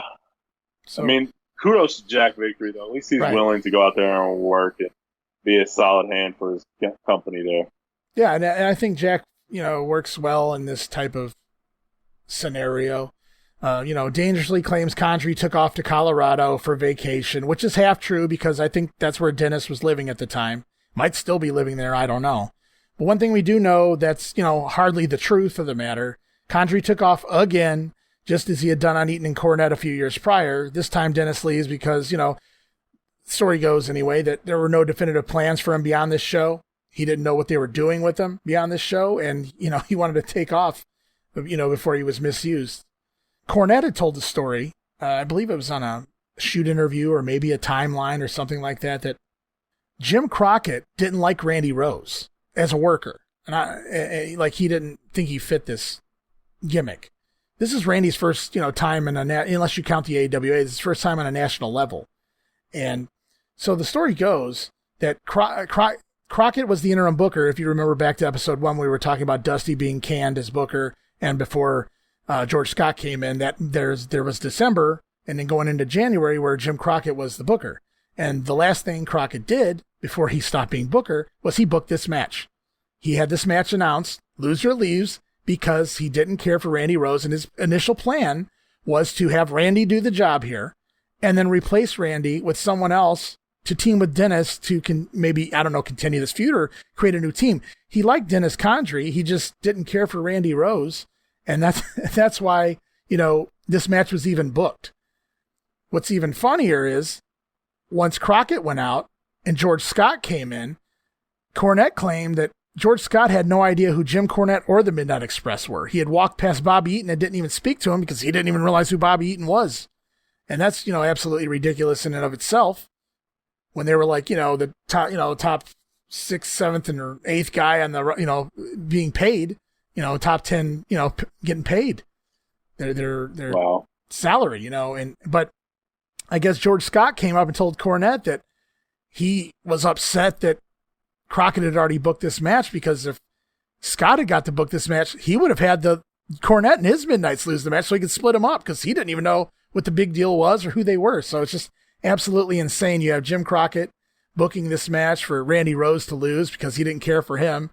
And look at this spot right here. Dropped hold, elbow by Cornette. Crowd goes nuts. He gets the Fargo strut in right there. But it's just so funny. George Scott was so out of the loop. I don't even know where he was, if he was even watching wrestling at this point. Gets the job, gets the call and comes in and basically tells Cornette, well, I would have had you guys lose. Too bad this was already booked and planned out or whatever. So just crazy to think about that. And that's where we're at with George Scott. Yeah, that is crazy. I mean, if you think you're going to take a job, you should at least know who your top players are. And at this point, the Midnight Express is still one of the best tag teams. You got one of the best talkers. Obviously, it's between him and Paul Lee. And you just have a really great act here that can make you money whenever you need them to. And to not even know who they are and want to split them up just because you don't know who they are, like, that's a joke.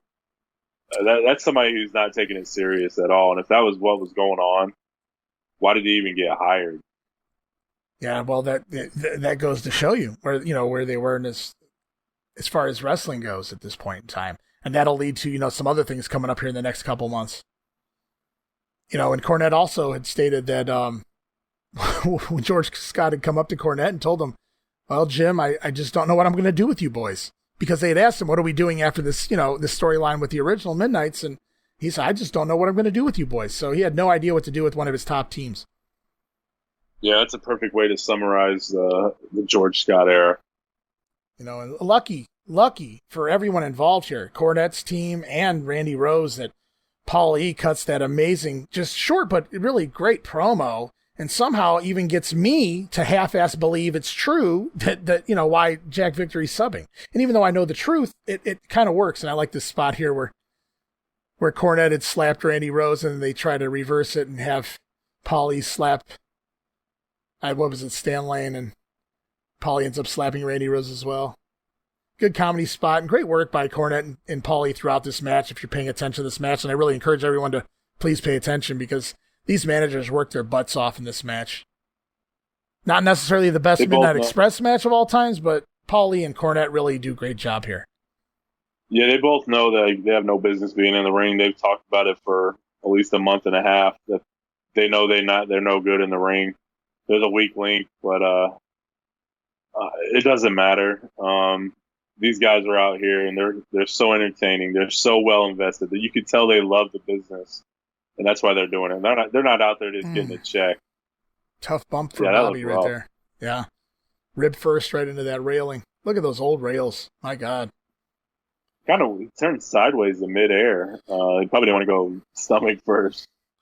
I have to wonder here. I wonder if, at Clash 5 in Cleveland, we were going to have that 6-man main event, and it got switched around. Varsity Club came out, and there's no video, there's no Titantron. There's nothing to explain that to the fans. So the fans had to be confused as all hell. So I'm wondering here, did they take the time to announce to these fans that why Dennis Condrey wasn't there? I mean, if not, then this had to be extremely confusing, especially when Jack Victory hadn't been on an NWA TV at the very least since maybe the UWF time period, or certainly since before the Russian Assassins debuted back last summer. So, I mean, they had to have been wondering who this guy even is, I would have to think. Yeah, I mean, that's tough. I guess we've been watching wrestling for so long, like, you take the things like the Titantron or the big video boards and things like that for granted, where you can show interviews from the back, and they're not just for tape or TV or pay-per-view, it's for everybody. Time to get some heat on Cornette. You just didn't have those things. Yeah, and that's what kept the fans in the arenas out of the loop. You didn't get see those backstage promos and things like that everybody, take for granted now. Oh, Paulie's coming to get him some now, and this is where we get some heat. Paulie on Cornette. It's good stuff. Losing Dennis Condrey here, don't get me wrong, I don't care how good Paulie's promo was. Losing Condrey here was a major blow. I mean, he was the glue for this match. He was the real tie to Cornette and Eaton. He was one of, he had been a member of the Midnights with them since '83, and really, even Stan Lane is tied in because he's the one that took Condrey's spot. So nothing against Randy Rose, but Condrey was the one who had the chemistry with Cornette and his guys here. So if it wasn't for, Paulie, and I keep praising Paulie here, like, he's the greatest manager of all time.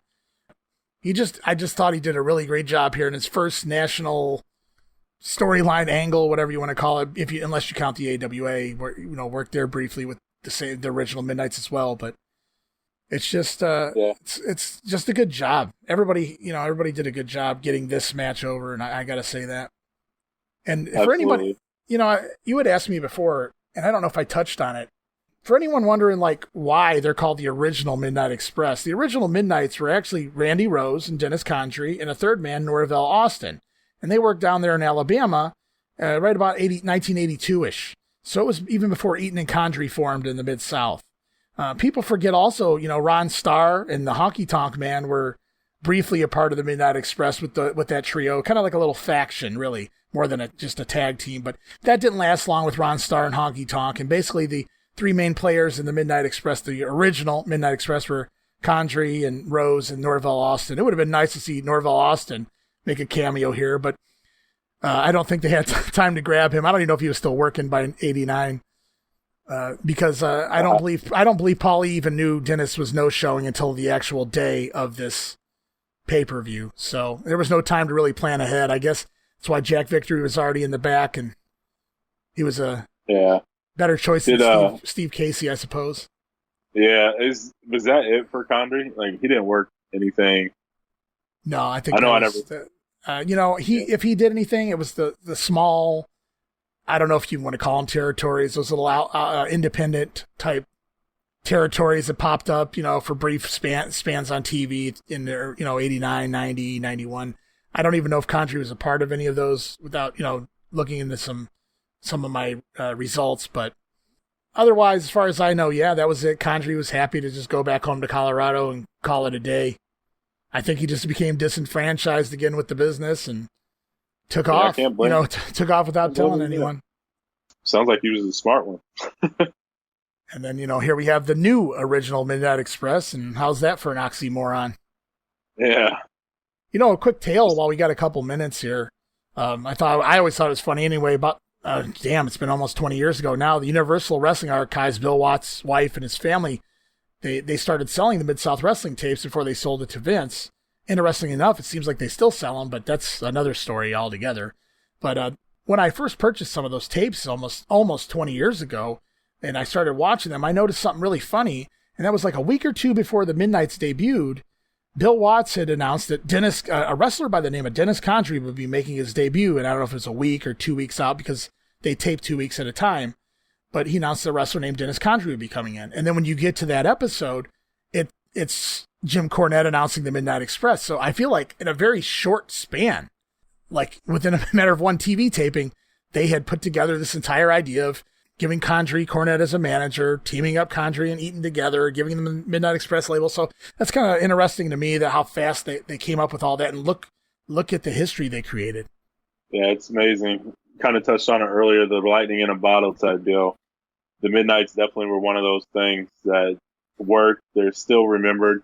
WWF fans even know them. Everybody knows the Midnight Express, and that's a testament to how well these guys work. All of them, Condrey, Lane, Bobby Eaton, Jim Cornette, obviously. So just kudos to them, guys. Hats off to them. It's Absolutely. Really great. Cornette not even on the apron here, just in manager mode there, slapping the canvas. Yeah. It's weird, though, like in that bottom left corner, right, where Tommy Young's standing, it looks like the mat's coming up. I don't know what the deal is with that, but it just looks a little dangerous if it was further out. Yeah, it looks like the padding is sticking out for sure. And in more than one corner, it appears. I'm not really sure if something's bowed up or bowed down, or or if that's just the padding. Yeah, I don't know. It looks like they maybe didn't tie it down tight enough. I don't know. But yeah, it's one of those things that I noticed early on was that thing sticking up in that bottom left corner. It's pretty bad in the lower left corner. Yeah, good catch there. Yeah, very interesting. But Stan Lane getting the heat here is, I don't even know what that was by Rose. Yeah, I thought he was maybe going to drop a knee as he mocks Stan Lane, and that's Akeem does a better dance than that. Yeah, absolutely. Yeah, you shouldn't be stealing that stuff. Stan Lane using those educated feet. And who are we going to get a tag? Jack Victory going to bring brought back into the ring here. The managers worked so hard here.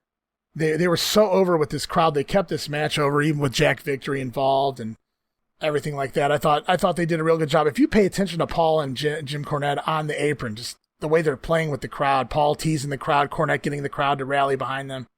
And this might be a hot tag here to Bobby. Bobby throwing them jabs. Yeah, he is. You can see him talking there. That might be the theme of the night there. Calling spots. Now, did Condrey ever show up in Smoky Mountain?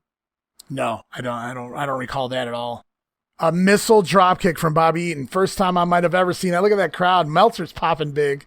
I don't know that I've ever seen Bobby work the missile dropkick before. It was a great looking dropkick too, and he nailed it flush. It was better than Hayes' normal dropkick by a million. Look at the crowd stand up. Look at the crowd pop for this. They're standing up. Bobby teasing, tagging in Cornette for Paul. And, it looks like we're clearly going to the finish here sometime soon. And the fans just eating this up. They all come to their feet. Meltzer going nuts even. I love Cornette had great punches. I mean, he had great punches for a worker. I mean, he really did. Paulie always taking that over the shoulder bump. Oh, yeah. And you could tell, like, we touched on it just a little bit ago, but yeah, they love the business and they're fans first. And right. I think they feel blessed to be a part of the business, especially at this point. They're both relatively young and oh my God, still right. Cornette working the Ricky Morton spot there. They've Express have worked the rock and roll so many times. Cornette paying homage to Ricky Morton there. They crawl through the legs and the Morton roll into the hot tag. I think we're going into the finish. But yeah, you can tell they truly care about. They don't want to embarrass the business. They know they have no business being in there, but they're taking care of it, and that goes a long way in my book. Yeah, and here they are over there working each other. Rose misses a splash off the top, but Victory going to break up the cover there. And it's a Pierce Sixer in the ring right now with 6 guys. Cornette takes a bump to the floor. There's Paulie jumping on the back of Stan Lane. We're getting more guys out of the ring, it looks like, maybe.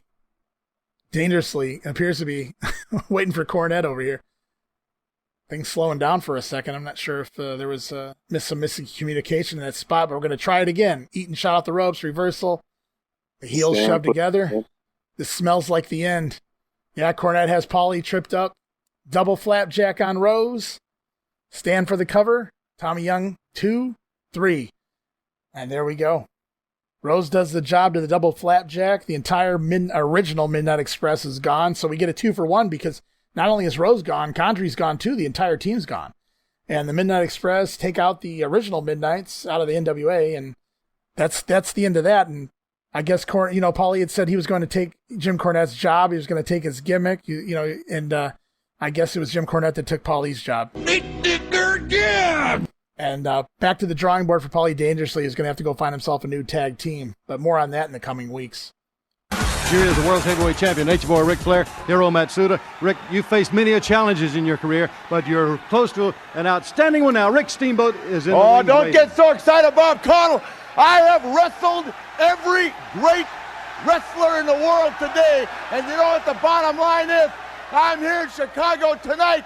Woo! Your World Heavyweight Champion, the very best there is. And Steamboat, about an hour from now, pal, woo, when you walk that aisle and you see the Golden Stallion, woo, looking as only I can look. Pal, don't be ashamed of those butterflies because it's gut check time. You've got to go out there and beat the world champion. And pal, woo, the Lord knows there's only one, and that's me. And along with the greatest mind this sport has ever known, Steamboat, I'm guaranteeing the world another championship victory for the Nature Boy. Chicago's gonna be on fire because Ric Flair, woo, you heard it right. Like I've said so many times before, whether you like it or you don't like it, learn to love it because, woo, Bob Caudle, it's the best thing going today. Steamboat, be at your best, pal. Woo! A very confident world's champion, fans. Now let's go back to the ring. And Ric Flair sounded pretty fired up there before we get into this next match. Yeah, his promo was way better than Steamboat's, but that's not saying much.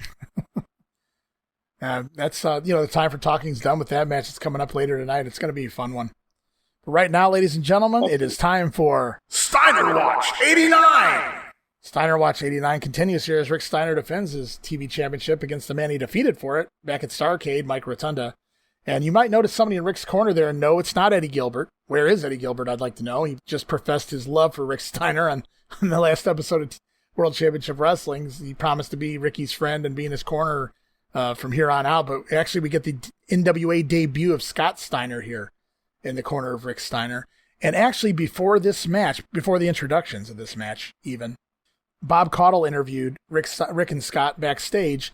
And that interview is actually edited out, and I think I can kind of guess why. I'm not really 100% positive, but I'm going to let you guys listen to that right now. It's Scott Steiner explaining why Rick Steiner is the way he is. Fans, we're here with the World Television Champion Rick Steiner. Rick, in just a few minutes, the toughest challenge of your career is facing you in Mike Rotunda. Yeah, Mike wants to wrestle me again for a title, but I got surprised. I got my brother. My brother came from Detroit, come and watch me win the title again from Mike. You know, this is my brother Scott. Scott, say, what is this with Alex and with Rick? Well, I'll tell you, Bob, at one time my brother wasn't normal. We both attended University of Michigan together, both wrestled there, and both were all Americans there. And that all changed the day he got in an accident. I don't remember that. Is that what happened to him, Scott? Yeah, well, the doctor said, and the specialist says he can't function in society by himself. So I guess that's where Alex comes in. So when I'm not there, I guess he talks to Alex. Well, I'm normal. I'm all right. Alex just helps me on the ring. I just forget sometimes when Alex is, When you forget, Alex reminds you. He talks to me. Yeah, he talks to me and stuff, and helps me out in the ring. But just sometimes I forget, You forget? Yeah, I forget too, but I don't talk to Alex, Rick. I don't have an Alex to talk to. But let's get back to Rotunda and the match and what you've got coming up and facing you now in just a moment. Well, it's going to be a tough match. Mike's a good wrestler and everything, and he went to school and he graduated. But when it comes down to it, Mike, I get in the ring and I just might forget and just take your head off, because I got him in a few minutes. I'm getting ready, I'm ready to win. That one thing the accident could not take away is the ability to wrestle. Yeah, I can still wrestle and fight. You watch. Come on, let's go. All right, fans, and there he goes. Now let's go to the ring. Well, Steve, what do you make of that? I mean, this is not the Rick Steiner we've been praising for the last 2 or 3 episodes here and all the TV we've watched. His promos were not this. He was completely, I don't know, man, castrated. It felt like his whole gimmick was just cut from him, taken from him. And he got told to go in a completely different direction. To me, the gimmick was working. It was just like a lovable kid-type gimmick that kids can get invested in and things like that. And then they just went full-on somewhere they shouldn't have went. It goes from, a lovable guy with, a kid, kid-like lovable guy. That goes all the way back to guys like the Mighty Igor and gimmicks like that. And we go from that, and now it's brain trauma and, mental illness. And I thought that was taking things too far. It was unnecessary. It killed the character for me. And, as this match goes on, I just fear the worst for Steiner Watch 89. Yeah, me too. And it's sad because it was really working. You go from that pop at Starrcade to new booking. We didn't give him that pop, so let's diminish him. And here we are, and it's sad to say because this gimmick and the way he was cutting his promos and his matches and just adding new things and was really tinkering with the gimmick, and just for them to take it in this route is pretty bad. I know you mentioned that to me before, and listening to it I haven't heard it in a long time, so listening to it there, that's terrible. That's bad. And I don't know if that was edited off back from the Turner home entertainment video. I don't know if the WWE Network edited it out. I doubt it. But it just seems odd that it's the only promo edited out of the entire show. I mean, we even get a Mike Rotunda post-match promo later on that's absolutely unnecessary and pointless. So if they were going to edit something out, I would imagine it would have been that. So it seemed like they purposely wanted to forget this interview that Scott and Rick had just done, and for very good reason, I'd say. You got the Wrestle War 89 shirts right there. They're already promoting the new show, which is awesome. Good job. That's another WWF type thing I think they took and very wisely took from the WWF, and that's promoting your next show as you're getting, as this one's out there. And now, they promote WrestleMania a year in advance and whatnot, but that's something that was definitely un-NWA at the time, and that's what I noticed all the way back going to our very first podcast when Animal came out and was wearing a Chi-Town Rumble t-shirt like a week or two after Starrcade. I was really shocked about that, but now we see the fans here. They're clearly already selling Wrestle War shirts, which is the next pay-per-view. And they're already, we already got some Wrestle War shirts in the crowd. So very cool. I like it. By the merchandising people involved anyway. Yeah, and it's like a constant reminder, like you go home, you wash your shirt, you hang it up, put it in your dresser, whatever you may do, and you wear it, 3 or 4 days later. It's going to be a constant reminder, like, oh yeah, Wrestle War's coming up, and whatever that is. I almost have to wonder. You notice the only two people that I can see wearing the Wrestle War shirts are in the front row facing the camera. You almost have to wonder if they were placed there. Did they give them those shirts and ask them to wear it? I'm not saying that's what it is, but it just seems very odd that as you look around, there aren't really many other Wrestle War shirts in the crowd. Well, I see a few more again in the front row over here to the right. So it's just, those are the same people, just a different camera angle. So it's kind of interesting. Yeah. Now that I was thinking look at it again. Wonder who they are, but it's an older. Yeah, I'm not really sure. I saw Rick there looking at his hand, looking at Alex, and it's just so funny to think of. And that's clearly a Dusty story, a Dusty gimmick that he gave Rick Steiner, which may be why they eventually phased it out. I mentioned on a previous podcast that it was taken from Killer Carl Cox, and what happened was Carl Cox was a longtime veteran of the wrestling business, and Dick Murdoch really idolized him and took a lot from him, including the Brain Buster and things like that. So naturally, Dusty, took some things from him too here, because, when Dusty was working Florida and getting over and selling tickets for like a frickin' decade or longer after he turned babyface on Pac Song back in the early 70s, Carl Cox, would come through, and he came through, and, people say certain things about Cox. They question his, certain things that he did in real life. I don't know. I never knew the man. I never met the man. I can't say that they're factual, but there had certainly been talks of him being racist and that his initials KKK were done on purpose. But Cox did work the racist gimmick from time to time, and he did that in Florida, and it got so heated with Rocky Johnson that they needed to take Cox off TV for a little bit, and I think maybe he went away for a couple months. And when he came back, the other thing Cox liked to do, which I think Dick Murdoch also stole, was have fun. If Cox wasn't taking something serious, he had a ton of fun in the ring. And he invented Alex. Alex was this make-believe guy that he spoke to in the ring and looked up over his shoulder or up in the sky and got advice from Alex and whatnot. And here we see Alex, and Dusty was there obviously at the time, and it got over. And here we are, we get a resurgence of Alex like 12 years later. And just think, Alex has more years in the business than Rick Steiner does. So. Yeah, that's pretty awesome. It's just those little things that you really don't know about, like unless you study the business and want to learn about the history of the business. To me, Alex was always just the guy that Rick Steiner talked to. But I didn't know the significance of it as far as Carl Cox and those things. So it's just one of those things that's pretty cool that people borrow and take and implement themselves that, work. It worked for Rick Steiner. It sounds like it worked for Carl Cox as well. It looks like Steiner was supposed to catch Rotunda there on that. I thought they still do. That's probably the best. Seeing Mike Rotunda do a body block just is amazing for me. And I know he was a hell of an athlete, man, but you just didn't see Rotunda do moves like that very, very often, especially as a heel, which is what he worked as for the majority of his career from the late 80s onward. But Steiner being pushed now as this mentally challenged individual, to quote Jim Cornette, they just made Rick Steiner flatter than a plate of piss. I mean, that's pretty much it. And here's these stiff, just gave him some forearms across the side of the head there, and it looked like it may have knocked Rick a little loopy. He's kind of shaking it off there. I think that's more than just a work cell. Yeah, and looks like he busted his nose as well. Yeah, he got him good with those cross faces. But these guys probably like to work snug with each other. They probably had fun with that. They both have, college backgrounds, and they liked working snug, and they knew each other from the time they were working together as Varsity Club. So maybe Rick didn't appreciate the, there he is, the nose, yeah.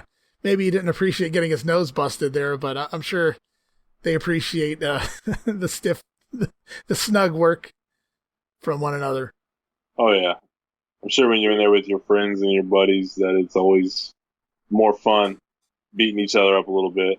And, not just that promo, and I wanted to mention this because we have the audio off on the show, not just that promo where they basically, explain Rick Steiner's behavior, but all of a sudden during this match, Steiner's forgetting how to capitalize on things. He's forgetting how to go for a cover. He's trying to go to the top rope when it doesn't make any sense. Even the announcers are starting to try to make Rick out as like a buffoon in the ring, like he's not really, capable. And it's just like, well, where the hell was that when he was in the Varsity Club? Or where the hell was that the last couple of months when he's been over as hell and just murdering his opponents? Now all of a sudden he doesn't know, when to go for a cover. It's just, I didn't care for this at all. This entire gimmick change. I think they went a different route here, obviously, during this George Scott era, and it was just a terrible decision. I think so, too. It was, like I said, like they didn't get him over themselves. The booking guy didn't get him over, so it's like, let's cut him off and try to start over. Maybe if we make him mentally challenged, that he'll get even more sympathy and become even bigger than what he was. And It clearly did not work. Yeah, it's like his character devolved all of a sudden instead of evolving. Rotunda back on top here. And, nothing makes any sense here because they taped World Championship Wrestling, obviously, before this pay-per-view. This pay-per-view is live. They have Eddie Gilbert go out there, tag team with Rick Steiner, cut a promo, promise to be in Steiner's side, basically bringing the first family back without saying as much. And there's no mention of Eddie Gilbert here. He's not on this show anywhere. He's not mentioned or seen anywhere. He wasn't in the backstage promo with the Steiners. Just all of a sudden, Scott Steiner fills in the, Eddie Gilbert slot here. I found that to be kind of weird as well. Does anybody know why? Like where he was at or what he was doing? I don't necessarily believe there was anything going on. I just think it was, more poor booking decisions. They forgot what they booked? Well, that wouldn't be the first time in the last couple of weeks. Now we got some more color right on his forehead. Rick's getting beat up here. Yeah. He's probably having fun too. Oh, I'm sure he is. Teddy Long, the referee here. People forget Teddy Long was a damn good referee. I mean, he was usually in the right place at the right time. I think you've mentioned before that, you've seen him position himself to make counts just so that he misses certain things that he's supposed to be missing. Just really good refereeing 101 that you really don't see a whole lot anymore. No, absolutely not. It's crazy he transitioned from this small guy referee to a big time manager for, the skyscrapers and things like that coming for Doom. And here we have Kevin Sullivan out here. And what Kevin's doing right now is he's distracting Rick Steiner by threatening to go backstage and do something to Rick's dog, because apparently Rick's dog is in the back. Maybe Sullivan will lock the dog in a dressing room like he did Sting and everyone at the Clash as well. But here's Rick concerned. You'd think Scott would get over there and tell him to get back in the ring, but it's Teddy Long that comes over and tries to be the voice of reason with Rick. Right, yeah.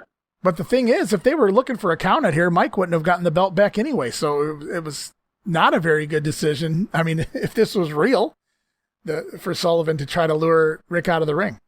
And it kind of also goes back to what we talked about with the Midnights. They cut the promo where they said he's mentally challenged, so Scott he's up there like delaying the ref, like, hey man, he doesn't know what's going on. Give him a minute, that type of deal. Oh, nice suplex by Rotunda. Just so good for such a short period. It's just a couple years, but he had a hell of a good run here in the Varsity Club. And I know I say that every podcast, but I'm going to keep saying it here until, it comes to an end. And then I'll probably hate on Rotunda for the rest of the year. Yeah, Steiner's definitely busted above his eye somewhere on the forehead. I'm sure that was hard way. It wouldn't make no sense otherwise. There was nothing else going on in this match to call for blood. And I think Turner had axed the blood by this point anyway. Yeah. Rotunda. Meltzer's sitting on his hands out there right now. Maybe not digging this match. Guess not. So is Scott supposed to be here, like, long term, or what's the deal with that? You know, I remember when I was going through the Observers reading that this was supposedly going to just be a one-off. I have no idea why they brought Scott in here unless it was just to explain Rick's, injury. Supposed injury early in life. And we're going to the finish here. But, obviously Scott stuck around. Scott had, had already done some work in Memphis and some Michigan and Ohio independents, and then for the Bruiser. In fact, Scott was the first guy I ever saw do the 450 splash back in 1987. Blew my mind. That's insane. But here we go. This is again playing to Rick Steiner's mentally challenged abilities here as he pins himself to the mat with his sleeper and doesn't even realize that he's lost the match, even though he heard Teddy Long making a count and he wasn't going for a pin. Rick Steiner believes he's won, and Scott Steiner believes that Rick has won. Teddy Long, however, explains to them that didn't happen. And this was absolute garbage. That finish was garbage. And that only took 2 months to kill Steiner Watch 89. Way to go, George Scott. Kill something that organically got over on a large scale, but let's bring in the Iron Sheik. It's just you, George Scott. I mean, oh, man. And this, ladies and gentlemen, unfortunately concludes Steiner Watch 89. Steiner Watch 89! And now we go to a Roadies promo. As we're here with the World Tag Team Champions, of course, the Road Warriors, Paul Ellering. Hawk, just a matter of moments now. A tough challenge faces you in the Varsity Club. A tougher challenge for the Varsity Club. You see, Chicago tonight is like the OK Corral at high noon. Wyatt Earp and the rest of the gang, except that they use bullets. We don't. Tell them why, animal. Because dead men can't feel pain. Kevin Sullivan, I guarantee all the people out there, and especially in our hometown of Chicago, no matter what it takes, we will get you up. And when 16,000 people are cheering for us to rip your head off, we're going to do it. We're tired of you. Get in our face. We're going to get rid of you once and for all. Tell them, Paul. Bob, the cards are dealt. It's time to play out the hand. And the bottom line is, you gotta go against this man, the animal. You gotta go against the Hawk. You're facing the best team in professional wrestling today. Let's go and take care of business the only way we know how, and that's to beat them up. Fans are ready and they're on their way. Let's go to the ring. I always loved the Roadies selling Chicago as their hometown when they come to the Chicago, even though they were Minnesota boys. An Animal rocking that neon green paint. I love that paint on them. I did too. I don't want to take away from this match, so I wanted to point this out real quick. I've noticed a lot of emphasis on these promos between every single match here on the pay-per-view. Another big WWF type thing. And I noticed that as the pay-per-view just keeps going, we're getting a promo between really utilizing interviews here. I thought that was another good decision. I think so too. What did you prefer? Did you prefer it this way where it was in between matches, or did you like the WWF style where they did like a whole bunch of them? Like you do 4 or 5 matches, do a bunch of promos, go to your 5-minute intermission, and come back with some more. What was your preference? I was never really a big fan of the intermission. I understand that they thought that was a necessity. That had always been something they had utilized, was an intermission in the middle of their show for the fans. Once they realized they didn't need that and they got away from that, I didn't mind that. I thought let me put it this way. I would much rather have those backstage interviews during intermission than nothing and getting a 20-minute countdown while the fans were running to concessions. Because that was the whole point of those interviews. This was to kill time for the people at home while the people in the arena were going and buying beer, taking a piss, whatever they were doing. But I don't want to take away from this match here. Lex Luger, man, just looks amazing. He peaked here as a wrestler, I think, and I'm not saying he didn't have a few more good years in him as well. But, I mean, he just, the stuff he was doing at this point was next level for Lex Luger. I mean, slingshot sunset flips, I think he misses here. He tries a top rope body block in this match and crashes and burns. Maybe it's another match, but just, you don't see Luger going to the top rope very often, much less, trying a flying body block, and it looked good. So I think Luger really peaked here as far as his offensive repertoire anyway. I'll put it that way. Yeah, I think so as well. This is the best he was. I think he enjoyed his time at the Horsemen. He learned a lot, and he finally had the confidence in '89. 3 years in that he was kind of experimenting. He had his base down. Now he's just expanding on what he already knew how to do successfully. One thing that's funny, Meltzer marked out pretty hard when he got Windham up on that gorilla press. Right. He's marking out on that clothesline too. Like, I thought he was a Luger hater. and if you watch Luger, at any other time in his career too, right here, his speed around the ring is just another level compared to any other time in his career. He's really trimmed down here, and he's just really fast paced and getting around the ring really fast. Just a lot more fun than the maybe the more methodical, slow and plodding Lex Luger that we saw in other times in his career. Yeah, it doesn't hurt to be working people in the Four Horsemen night in and night out. Right. Here he goes. He's up to the top. Oh, this might be the crossbody spot I was talking about before. I mean, yeah, man, he took that thing head on. You wouldn't see Lex Luger do that in a few years, ever again. So no, absolutely not. And I was going to say, for everyone listening, watch for Barry Windham going in here. As his hand already needs surgery going into this match, and they do a spot eventually, pretty soon.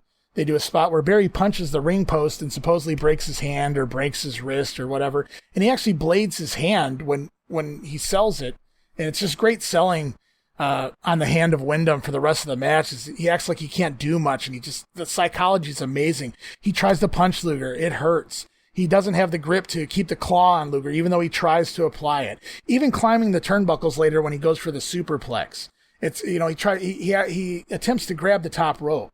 And this is like next level stuff to think like this as a true veteran, true pro, to grab the top rope, to pull yourself up and act like, you've strained your hand, your injured hand, trying to just climb up the buckles. And you wouldn't see, the majority of wrestlers then or now even think to do that. So it's just amazing. And I wanted to point that out in advance so when it happens, people are looking for it and they can see just how great, one of the greatest wrestlers of all time, Barry Windham. Oh, absolutely. And, the punches, that's obvious. The claw's obvious, but, you don't even think. It's just natural to grab onto something when you're pulling yourself up. So you don't even really think about that. And for him to even, in the middle of the match on a pay-per-view, to think about those things just tells you how invested and how much he cares about the craft and the art of professional wrestling. And like you said, he's one of the greatest in-ring performers of all time. Right. Especially at this time frame. And Windham, another unfortunate soul that got stuck with Hiro Matsuda as manager after JJ took off for the WWF. And we have that human cardboard cutout Hiro Matsuda at ringside here, though you wouldn't know it. Lariat there by Windham. What's that? He's not even standing on the hard cam to keep himself visible. I just now finally saw. I was looking for him and I couldn't even find him. I finally see him. And he's out here. And they're outside, and we're probably getting close to that spot I was talking about where Windham breaks his hand on the ring post. There's Luger setting it up against the post. And right there it is. Just a great sell job by Windham. He's sitting there. You can see he's blading his hand right now. And then the blood will actually come out from under the glove just to make sure you see it. And Matsuda has no idea what to do. He's hiding the blade. That's about all he can do. Well, I know that, but I mean, when Windham was down, he didn't even come over and check on him. I get it, he had to be in his spot, but oh no, I know what you meant. I'm just, but yeah, I've given up on Hiro. I gave up on Hiro Matsuda the first day in. So I ain't gonna lie, he has a good look. I mean, he looks really good, and he's believable as far as there he goes. That nice big punch from Windham, and he's selling it. Yeah, Matsuda. If Matsuda had any type of charisma or could speak a little better. Understandable English, for cutting promos. I think anybody in that, if they had charisma and could talk, they should be able to get over, especially with his former past credentials. But yeah, it wasn't happening here. I don't know who brought his name up and got him in here. I don't know if it's somebody George Scott brought in from the years gone by or what happened here. Matsuda owned part of the Florida office with Eddie Grant for quite a while, but by this point, no. He certainly wasn't in the Florida office anymore. Absolutely not. Just That's good, crazy. Good stuff here. Windham continuing to say, I think maybe going for the claw here. and he can't get a good grip. Just really good stuff. And you wonder, like, they've been pushing the hell out of Kendall Windham on TV as Barry's brother now, which he is. But, I mean, they've been pushing the hell out of them together, and there's no Kendall Windham ringside here. Maybe I would have had him get involved a little bit here, some shenanigans to give Barry the upper hand a little better, because it seems like most of this match is Barry on top, but continuously, he's injured. And so he can't really take full control. And then there's really, as you'll see, near the end of this match, there's really no big comeback for Luger either. So it's just, the whole match is interesting. And Luger looks like he took a good shot in the eye there, right over his eye. Looks like his eyebrow split wide open. Yeah, and Windham there, he went to the back elbow instead of punching, just to keep the offense going. So it's like he even thought even more of it. Like, I tried to punch and it didn't work, so now I got to come up with other ways to do my offense with my right arm or my right hand. That's another good point. Yeah, he moves away from one move and goes for another. He did lay a shot in there, but he does seem to realize, one move at a time, that this isn't going to work. So now I need to try something else. So he is throwing a couple more punches, making me look like a liar. But this is a really good, fun match. Great psychology from Windham. Luger's in the right place at the right time for everything. He's really holding his own, holding himself up here. Both guys have, they're both having a really good match. I'm not really sure what split Luger's eye open, but it's clearly hard way. I think he did that move earlier in the corner, right when the match started going, and I think that's what did it. He got him with the toe of his boot. Okay. That's what it looked like to me. As soon as he did that, it started bleeding. But so every match on this show so far has ran long. In my opinion, longer than they've needed to, other than maybe the Midnight Express match. Then we get Windham and Luger in a match here that basically, goes back storyline-wise nearly a year when Windham turned on Luger as a tag team to join the Horsemen. And this match, gets half the time as some of the other matches. And maybe it was just Wyndham's hand, I don't really know. But, giving these guys 10 minutes after everyone else got at least 15, Michael Hayes got 16. I mean, I just thought this was ridiculous. I mean, even with the injured hand, Wyndham's performing well enough here as he goes for the superplex that I just feel like these guys could have went a little longer than what they get. And I don't know if you saw Barry grabbing his hand when he was pulling himself up on the ropes for that superplex, but that's what I was talking about earlier.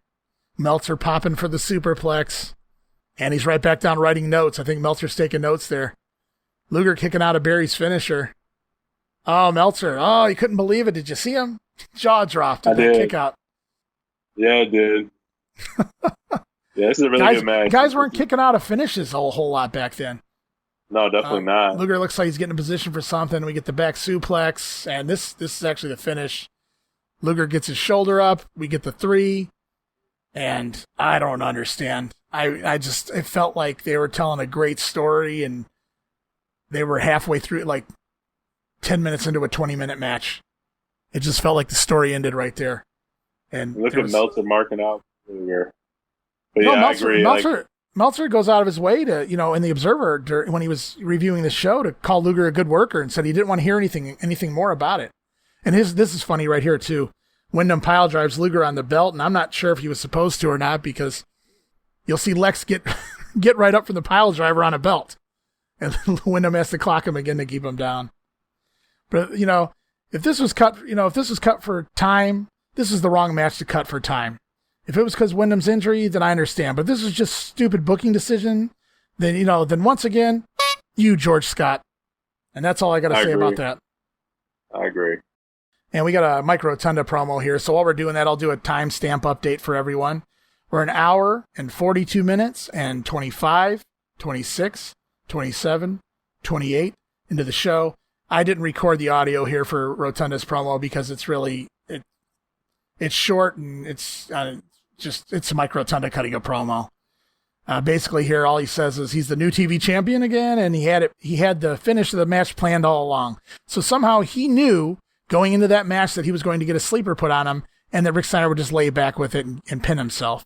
And in the shoot world, he did know that, but in this wrestling world, this kayfabe world, he didn't know that. I don't understand this promo, but that's what you get with a Mike Rotunda promo with no Kevin Sullivan there to cover him. That's all you can really do is just laugh. Mike Mike really has no idea what to say sometimes when it comes to those promos. He was prophetic in one way in that promo. He did proclaim that the party was over for Rick Steiner after that match, and that was true. Yeah, for as far as the singles goes. And we're getting ready. I believe we're getting ready for the Road Warriors World Tag Team Title match, and they'll be defending against the Varsity Club, Dr. Death, and Kevin Sullivan. Another match that's actually been built up pretty well, but it does run shorter than the rest of the card. But I'm actually looking forward to it. And if you had told me I would be looking forward to the Road Warriors versus Varsity Club match, when we went into this project, I would have called you a liar, Steve. Yeah, same here. I don't remember the Varsity Club very fondly. I always thought they were, it didn't make any sense, especially Sullivan being in it. But just watching this TV with guys like Mike Rotunda and Dr. Death and Kevin Sullivan and even Dan Spivey a little bit that we saw before this show. Right. I think they do enough like they're believable to me for the gimmicks that they're playing. Whether they should be together or not, I don't know. But, man, I was pumped for this show, or for this match anyway. Right. Well, it's been so long since I've seen a lot of this TV footage week to week, and I really remember the Varsity Club with Rick Steiner more than I remember it without Rick Steiner. So this era of the Varsity Club, even though it's in the later years of the Varsity Club, I should remember it better. I actually remember the Rick Steiner era a little better than this, but I don't really remember being into this so much as a kid. But, some of it I haven't seen since it originally aired, and some of it I probably haven't seen, in ever. So I've watched, some of these pay-per-view matches without any context in the past, and obviously that's maybe why I wasn't as much into it as I am now. But, they had two big angles on TV that really sold this for me. And that was the angle with the two groups brawling and Hawk smashing the chair across Doc's back. And then the other angle where the Varsity Club injured both Animal and Paul Ellering's shoulders.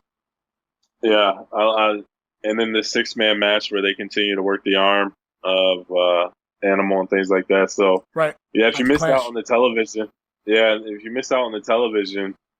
they didn't really do a great job of recapping or highlighting the videos of what happened. I think we saw the chair shot later on that night, but other than that, you don't really see it very much. They don't recap them. They didn't do a good job of doing recaps like event centers and WrestleMania reports and things like that, like the WWF did. And these guys really got into making you believe. So even if this wasn't the greatest feud in the history of feuds or the greatest, angle shot for, the feud, they were good though, don't get me wrong. But between the promos from the Varsity Club and Hawk's intensity during his promos and destroying chairs, like physically destroying chairs and things like that, it made you believe and really want to see these guys beat the living crap out of each other. And I think it's, go ahead. Yeah, I was just going to say, you believed it. They just were looking forward to beating the living hell out of each other for however long they got. And these four guys, they don't care if they to get beat up on.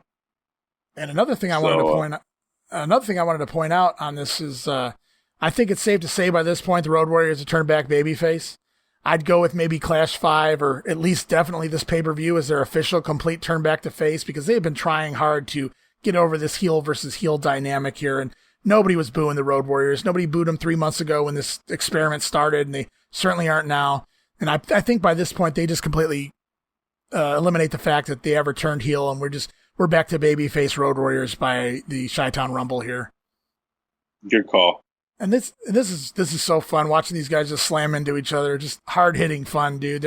They're not going to complain. This is right up their alley, just beating the living crap out of each other.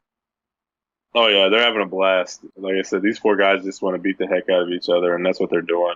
And it's all believable. There goes Sullivan right to the arm, still working the arm. I love that. They didn't forget about it. Yeah, I love that. That's good psychology too, and I'm sure a lot of people miss that they've been going after Animal's shoulder for several weeks now, and they stay on it. And that's good move by Sullivan. Oh yeah. So while we got a little bit of a break here, how do you feel about? I know everybody says that Demolition is just a ripoff to these guys, the Road Warriors, but I never really bought that. What do you think? I don't think so. I never saw it that way. The Demolition idea came from Randy Colley, who, he stole that from Lord Humongous, who stole that from the Mad Max movies, the look, I mean. So with the mask and the black S&M with the spikes and all of that. That was all taken from the movies. And then, given to Lord Humongous in the mid-'80s, and then eventually Randy Colley pitched it to Vince. And then Demolition were born, which were originally Moondog Rex, Randy Colley, and Bill Eadie, Masked Superstar, became X. Randy Colley was the first Smash. And even with the paint, after, being on TV for so long, with Randy Colley's facial features and that prominent nose, it made it obvious it was Moondog Rex under the paint.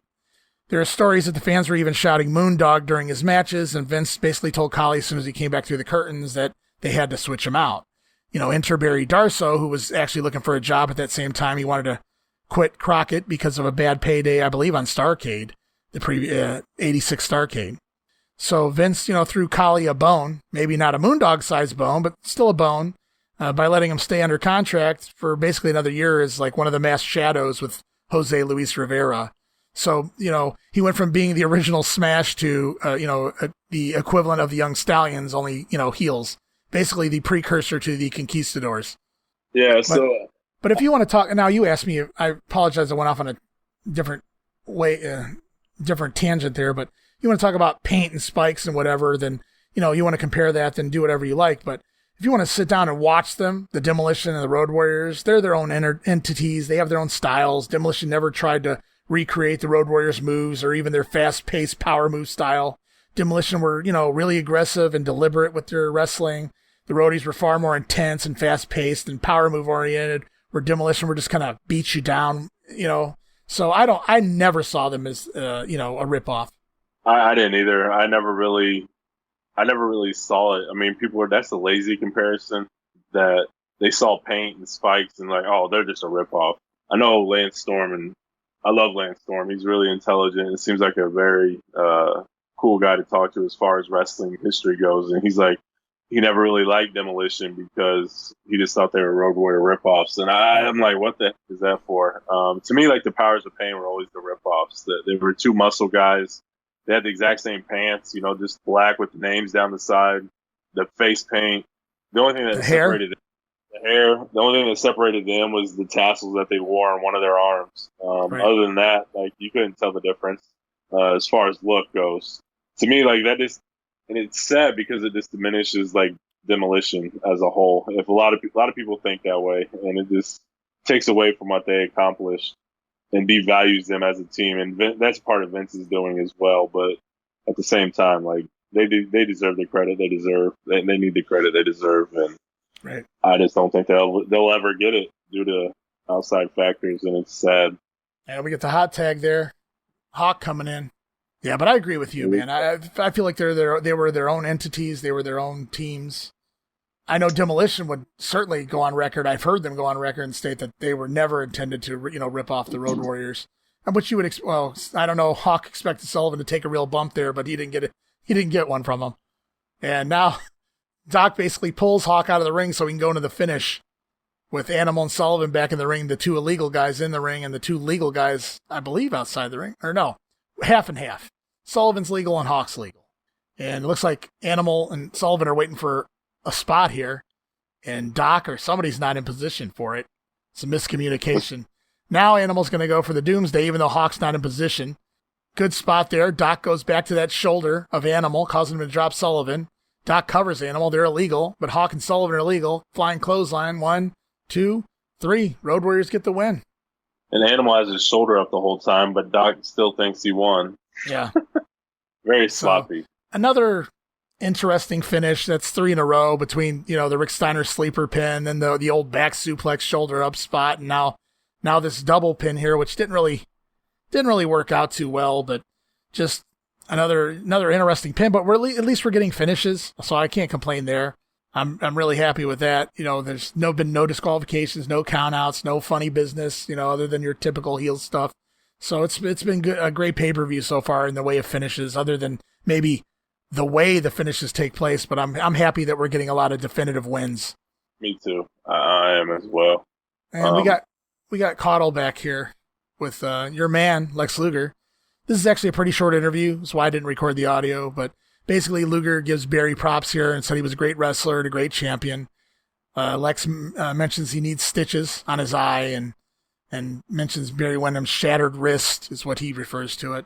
He thanks the fans, and I thought this was interesting. He said he finally has faith in himself again. So basically winning this title gave his character faith in himself again. So I thought that was kind of interesting. Yeah, I liked it. That's a great way to kind of explain it. Maybe he lost faith that he couldn't get the job done with Lex Luger or with Ric Flair. So now he's won a belt again, and he's feeling more confident and has faith in himself that he'll be able to finish the job with Flair. So, and that Luger Windham match going 10 minutes, it was so good to end so abruptly.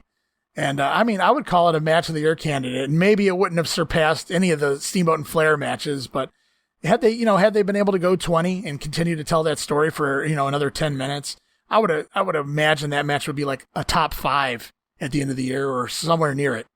Yeah, I agree. It was well on its way to being that for sure. And what we're seeing right here is actually Ricky Steamboat's return to the promotion as George Scott or whoever was in charge of the production made the call to actually play a video a la the WWF, leading up to showing what led up to the match. So we're actually seeing highlights of the Ric Flair and Ricky Steamboat feud right here before their big main event match. And I thought this was a great idea.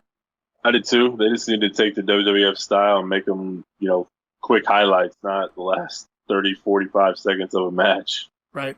And here's where Steamboat actually pins Flair in his return in the tag team match, causing Flair to go insane for the last couple months. I thought it was supposed to be Mr. X. Oh, yeah. The masked Mr. X. And now we flash forward to 5 days ago in the Clash in Cleveland. And Flair telling Ricky Steamboat to go do the dishes with the missus. And you want a fun trivia note, the first time they did this stripping angle, and Steamboat and Flair did do this stripping angle before, was back in 1978. And Bob Caudle was the promo guy there, or the interview guy, the stick guy. And Flair had brought ladies out to the ring with them. For the, this entire angle back, 11 years ago. And one of the ladies with Flair on that night was none other than, do you want to take a guess, Steve? Bonnie Steamboat. Yeah. How do you like those apples? Bonnie Steamboat. I'm going to imagine that's how she met Ricky. So it's come full circle. Kind of interesting. Yeah, it is crazy. They're just bringing the same angle to the national stage. I thought it worked. I really did. I mean, the crowd didn't necessarily buy Steamboat, but we discussed that in length that it was too goody two shoe. He was getting a little bit of a pop here, but these women and Bob Caudle need to get back out of the way. Yeah, absolutely. I wanted to ask you while we got a minute. I was curious. The original plan was for Steamboat to debut under the mask with Eddie Gilbert and pin Ric Flair and then rip the mask off. Instead, he debuts as himself, Ricky Steamboat, and gets the win. Which would you think you would have preferred? That's a tough question. I to be honest, I think the once you see the moveset and how he wins, but you would know who it is immediately. But that's okay, I think. Yeah, I mean, even if you know who it is, still revealing the mask, I think it would have been better if he's under the hood. Okay. I really do. See, I go the other way, and I've seen that angle played out both ways, in the past in different scenarios, and it works with the mask with certain people, and it works in certain ways. I don't know that Steamboat would have gotten a bigger pop had he just removed the mask. I'll put it this way. I think that Steamboat coming out prior to the match as himself allowed the heat to build up for the entire match. So when he pinned Flair, the crowd exploded, versus this mystery guy pinning Flair. And then we realize it's Steamboat, and then the crowd, erupts. I just feel like there was more anticipation throughout the match. So I think in this instance, it was a better call to go no Mr. X, but I could see it working either way. And it certainly worked both ways, depending on storylines in the past with other wrestlers. So I was just curious your take on it.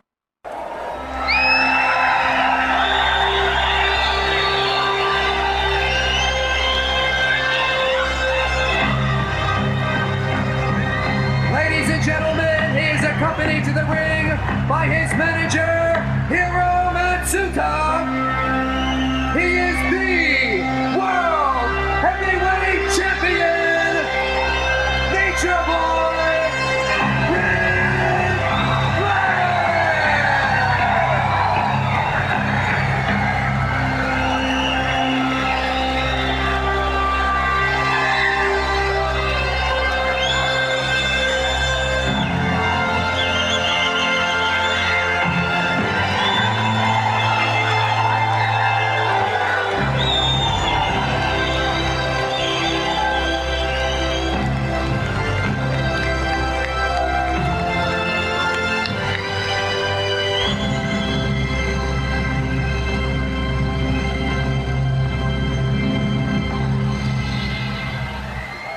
And sorry, Steve, I didn't mean to cut you off there. I just had Flair's entrance queued up there. So please continue your thoughts. I was just going to say, you can still build that anticipation. Even though you know who it is, seeing him take the mask off and show that the mask guy came in and beat Ric Flair, I think it could have worked. But either way, to be honest, it's fine. I think. I don't think. Yeah, and I don't think there was a right or wrong answer. I was just curious your opinion on that because I think either way it was going to work. I mean, it was Ricky Steamboat. He was coming off of, a long run with the WWF. Everybody knew who he was already in, the Crocket area. Oh, Dave Meltzer's getting serious now. Did you just see him stand up and remove his jacket? He knows he's in for something good here. I think it's hilarious. We're 2 hours into the pay-per-view, and Meltzer just now removes his jacket, getting ready for this big main event. And while I'm mentioning the time of the pay-per-view, let me do a final timestamp update to make sure everybody's still with us here for the main event. We're at 2 hours even, and 36, 37, 38, 39, 40, and there he is, Tommy Young, holding up the belt. And here's a spoiler. This, if you really don't know, this is the first match of a trilogy of championship matches between these two, and each one has its own story, so it's very unique in that way. Oh yeah, absolutely. It just goes to show how great these guys are. I'm ready for this one. I look at this and I think about how fortunate everyone involved was. And and not so much Steamboat. He was fortunate that, he found himself in a position like this as soon as he walked in the door. But I mean, Ric Flair and the Turner Brass and Jim Herd and George Scott and everyone, just the fact that Steamboat fell at their feet right at the most opportune time, because Steamboat, he wasn't going to sell a bunch of pay-per-view buys, but I'm sure it could have been a whole lot worse here. I mean, if you look at Flair's challengers at this time, there was Larry Zbyszko, gone to the AWA. Al Perez, gone to Florida. Plus the rumor, there was a rumor that Al Perez, that night when he was supposed to wrestle Ric Flair in Florida, he said that nobody could stop him from shoot pinning Flair because Al Perez believed he could beat Ric Flair. So there was actually, talk of Perez talking it up that based on his attitude and his ego and his overall mindset, that since he could pin Flair, that there was discussion that he was going to try to, screw Flair and actually pin him in that match and have to be dubbed the champion, at least for a short term. So that's another reason why he was taken off the show. But I'm looking, and going back to the topic of Flair's potential challengers, these guys, Larry and Perez, they both leave at the same time. Dusty's gone, so you can't even go back to your, old trusty Dusty. Not that he was the answer either. And they're doing this no more challenges gimmick with Lex Luger. So who was left if Steamboat hadn't signed here? I mean, Sting with no build would have made a fine match, as it's proven in the past. But the way that they had used Sting, and I don't know how realistic that would have been here in February of '89. And then there's Junkyard Dog, and that is for to laugh. Michael Hayes, and dear God, what a mess that would have been. Eddie Gilbert, I can't see that happening at all. Even at the peak of their angle with Eddie Gilbert, that would have made a great Clash 5 main event, but it wasn't going to sell a pay-per-view buy. Yeah, absolutely. They would have been up Crap Creek if Steamboat hadn't fallen in their lap for sure. It saved their company there for a little bit at the beginning of '89 because the guys you just listed, I would have zero interest. I mean, Ric Flair, as great as he is, and he can wrestle a broomstick, he ain't getting much out of Michael Hayes or JYD. Now, Eddie Gilbert would have been entertaining, but not enough to sell pay-per-view buys. Like you said, that's a Clash main event, not a pay-per-view main event. Yeah, it all goes back to Steamboat. If Steamboat hadn't been signed here right now, they would have been in a huge pickle. I mean, really, if you factor out Luger because of the storyline that he cannot get another title shot, all you really truly have left here is Sting. And Sting hasn't been used for anything. And again, I'm sure they could have done something really fast and got him over, had Sting do that Eddie Gilbert tag team partner thing, and probably would have been just as hot as this Steamboat thing. But I mean, really, you hadn't been booking him that way. And so while it might have worked, and you may have, saved grace by, plugging Sting into the spot, it makes you wonder, like, what were you doing? You have no potential challengers built up. So I don't know if Dusty was, had done this on purpose or what was going on. Yeah, I don't know. The only other thing I could think of is if you didn't want to use Sting, I guess you could have Barry Windham look around and say, look, man, you're causing everybody to leave. You sent out Arn and Tully. You made us trade on Lex. You're killing our foundation. And who's to say I'm not the world's better champion than you are? I'm the U.S. champ. That would have been kind of cool. Barry Windham kind of turn on him and have a match. But Of course, we know 2 months wouldn't have been enough time for that. Right.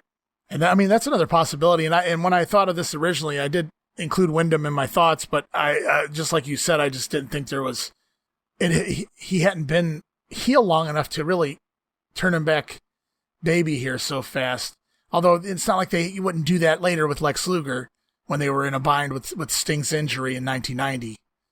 But I want everybody to pay attention to the story to this match as opposed to the next two matches. Every match has its own unique story that they're telling in the ring, and this match is basically Steamboat's back in town. Flair can't seem to get ahead of him here. Everything Flair tries, Steamboat reverses. Steamboat actually controls a good portion of this match. And with Flair's only offense at many times throughout the match is just his chops. And I mean, it sounds like, well, that just sounds lazy. No, it's a great story. Flair just keeps going back to the chops because they're working, and he's laying them in, and he's beating Steamboat down. He's wearing him down with them. He's really laying them in. They're loud, believe me. If you want, everyone later to go back and listen to this match, and I encourage you to, because this is a great match and great commentary by Ross and Magnum as well. And they're in this chop start right here, Steamboat fighting back. But, it's a great story here for their match number one. They saved a lot. Even though this is a really good match, they believe it or not, they save a lot because they know they've got more coming up. They got the marathon coming up, Clash 6. And Flair knew how to sell tickets. He didn't mind jobbing. And I think that's what got him in a lot of trouble, early on in his early NWA title runs. Because they gave him crap for selling too much and doing too many jobs. And he got a lot of heat from the older guard, especially the older NWA champions. He looked at it as being a company guy and doing what he needed, doing what was needed of him to get the ratings and sell the tickets and what he thought would get over. And wrestling had evolved, and he was making the right call, I think, in a lot of instances. There was just a lot of guys that's not the way they did it in their day, and they didn't agree with it. And, people crap so much, and I think a lot of it has to do with the Observer and other people's narratives, but people crap so much on Ron Garvin as the NWA World Champion. Was he World Champion caliber? Probably not. Was he Sting, Magnum TA, or even Steamboat? No. But to say he didn't draw as World Champion like Meltzer did, it was 2 freaking months, dude. Then I think, it was Meltzer who also printed and proclaimed that Garvin never even defended the belt and, was an unworthy champion or had any singles matches outside of some squashes. Well, it only takes a little bit to go do a little research nowadays. And you go look up results. You can see that Ronnie Garvin defended the title, had some matches with Bubba Rogers. He worked other members of the Horsemen. He worked Arn Anderson one-on-one. He worked Tully Blanchard one-on-one in those 2 months. And he worked Ric Flair damn near a dozen times on top of the, squash matches that he was doing on TV. So I felt this is more like Meltzer and his narrative and agenda, and his readers fell in line with, whatever he said back then. And some still do now. Of course, there was no internet. You couldn't look things up, but you're telling me that it would have hurt Barry Windham to have a 2-month run as world champion versus that crap match with whatever finish that was with Dr. Death in that match at Starrcade 87? Are you telling me that got Windham over more than a 20 to 30 minute classic with Flair where he drops the belt back to Flair? I mean, get the out of here. Yeah, I'm with you. And Ronnie Garvin, man, he can go the rest of his life saying he was an NWA World Champion. I mean, I don't get why anybody would balk at that. Like, why would you say no or turn it down? I know the rumor I've seen is a lot of people got offered that opportunity to do that, and a lot of them turned it down because they didn't want to have a 2-month reign. They thought it was going to hurt them more than it helped. Sounds like Ronnie Garvin was the one that was willing to do it and didn't really care. And 2 months as being NWA World Champion is 2 months. It's better than nothing. And I don't know how much I even believe that story either. I mean, I'm not saying that, there were guys that looked at it that way and did that. I don't see guys doing that based on what else they were doing at that time, and I'm sorry to be venting on something that happened over a year prior to this. So you guys at home just keep enjoying the Flair and Steamboat goodness on your TV screens while I finish up this piece of business. But it just makes me think of how willing Flair was to be a company man and do what was quote unquote best for business. Winning the belt back at Starrcade was better business. I'll go along with that, 100%. But saying that Garvin was a schmuck and that's why he agreed or was chosen for that spot, because, he was a nobody, piss off. I don't see anyone lower than Flair on the card refusing to win the belt because they could only hold it for 2 months and drop it back in the main event of basically your WrestleMania pay-per-view. I mean, just give me a break. And I think if people would form their own opinions, and I think if people would have formed their own opinions rather than falling in line with other people's opinions, maybe more people would look at the facts instead of, taking other people's words for it. Yeah, absolutely. I'm with you 100% on that. And again, it kind of goes back to the demolition talk. It just diminishes Ronnie Garvin. He's looked at as a phony and all this stuff. And if he says anything, people are just like, oh, it's Ronnie Garvin. Like, who the heck are you? He's only good enough for a 2-month run. You guys probably haven't watched the TV. I mean, that's what I'm thinking, because this dude was super over with that right hand, the hands of stone, and just knocking people out. The guy was really over with the crowd in the territory. It's not like he was just some Joe Schmo running around and they just threw him in a match with Flair. No, he was getting over. He was getting pops, and it was just really good. I mean, I thought he was doing fine. I mean, like you said, maybe not champion caliber, but and for those what's given to you. And for those who are watching, Ronnie Garvin for their first time in the WWF, I get your thoughts. Like, Ronnie Garvin was a world champion, but you could just go back a couple years and go back and watch that TV, and it's on the network. The guy was over. And I'm not telling you, he should have been world champion, or he was, main event caliber, year round, but he worked perfectly fine in that spot. He did it. He worked. It was fine. And I just get so upset. It's one of the, there's like a dozen things that I've read over my life, and a lot of them are observer related. Some of them aren't, but there's narratives out there about certain things and certain matches or certain people and things like that I call into question. And the more I researched it, I followed it, I just found myself agreeing with myself, because I was second guessing myself. Was I the only one that thought Garvin worked fine in that spot? So I spent years like questioning myself until I realized, no, dude, it's all opinion, but I don't think it's nearly as bad as what it was. And look at Meltzer going nuts there for Ric Flair. They're having a chop fest in front of Meltzer to mark him out, and it's working. Yeah, he's not biased at all. But yeah, and that's the sad part. There's just not enough checks and balances with the writers of this business. Everybody goes to Meltzer for everything for the most part, and he's never checked. He's never questioned. There's no other authority that has the credentials that he does. So it's like people are going to take his word over almost anybody else. And so whoever his biases are is what he's going to do.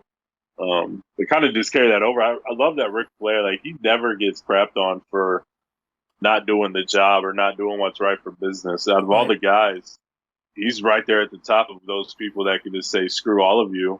I'm Ric Flair. I'm the NWA champion. I've been the champion however many times I was champ. I'm going to do what I want. And if I don't want a job to you, I'm not going to do it. But it seems like this dude was willing to lay down for anybody. And as long as it was helping business, and that's completely different than what you get from some other guys at the top of the heap there. So it's a breath of fresh air, to be honest with you. And another thing I don't understand, they say, that there's no credibility. Nobody wanted to be champion for 2 months. And I hate to keep dwelling on this, but I start thinking about other world champions, and that kind of relates to this. Here we're watching a world championship match. That goes back to Harley Race's champion, how many times he had won the title. And some of those championship matches, the title changes weren't even okayed by the NWA. That was Harley going into business for himself, getting a bigger payday over in Japan, dropping the belt to Baba without permission, because he was going to win it back before he went back, before he came back to the States, before the tour ended. So he had no problem dropping the belt without permission for the bigger payday. And Baba had no problem with that. Baba knew that holding the belt for a week, 2 weeks, whatever it was more prestige than not. So claiming to be, NWA World Champion, even for, a 2-week run, it meant something in Japan. And people go, well, that's Japan. That's anywhere. You're the world champion. So I just don't get the narrative that nobody else wanted to do it. Only Garvin did it, and he was stupid for doing it. And great spot there with Steamboat almost getting the pin as Flair does the flip over the corner and actually lands the crossbody off the top. I couldn't believe that when I saw that. Flair is so pissed off, man. He's so frustrated that nothing is working. Right. He's even landed moves that he never lands, and it's still not working. It's still not good enough. And that was the great story there, because Flair never, as a heel, whenever he does the flip over the corner and runs the apron and jumps off, he never connects as a heel. But in this instance, he did, only for Steamboat to reverse it. So it's been a great storytelling throughout this match. And this is really the first time with this, figure four. This is really the first time Flair's had control with an actual wrestling hold.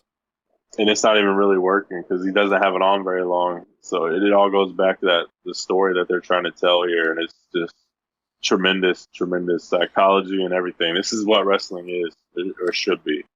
And you can't tell me that nobody else on this card was unable to perform like this. I'm not meaning at this level or this great of a match, but I mean just doing more action, more offense in the ring, more up and down. I know Sting certainly was, and I'm not talking about the later matches where they allowed guys like Luger and Windham to have a good match, or the Roadies and Varsity Club for what it was. They tried to beat the crap out of each other at the very least. It wasn't exactly a 5-star classic or anything, but they were out there hitting each other with big hits. But we go back to the early matches with Reed and Sting, Hayes and Jack Victory.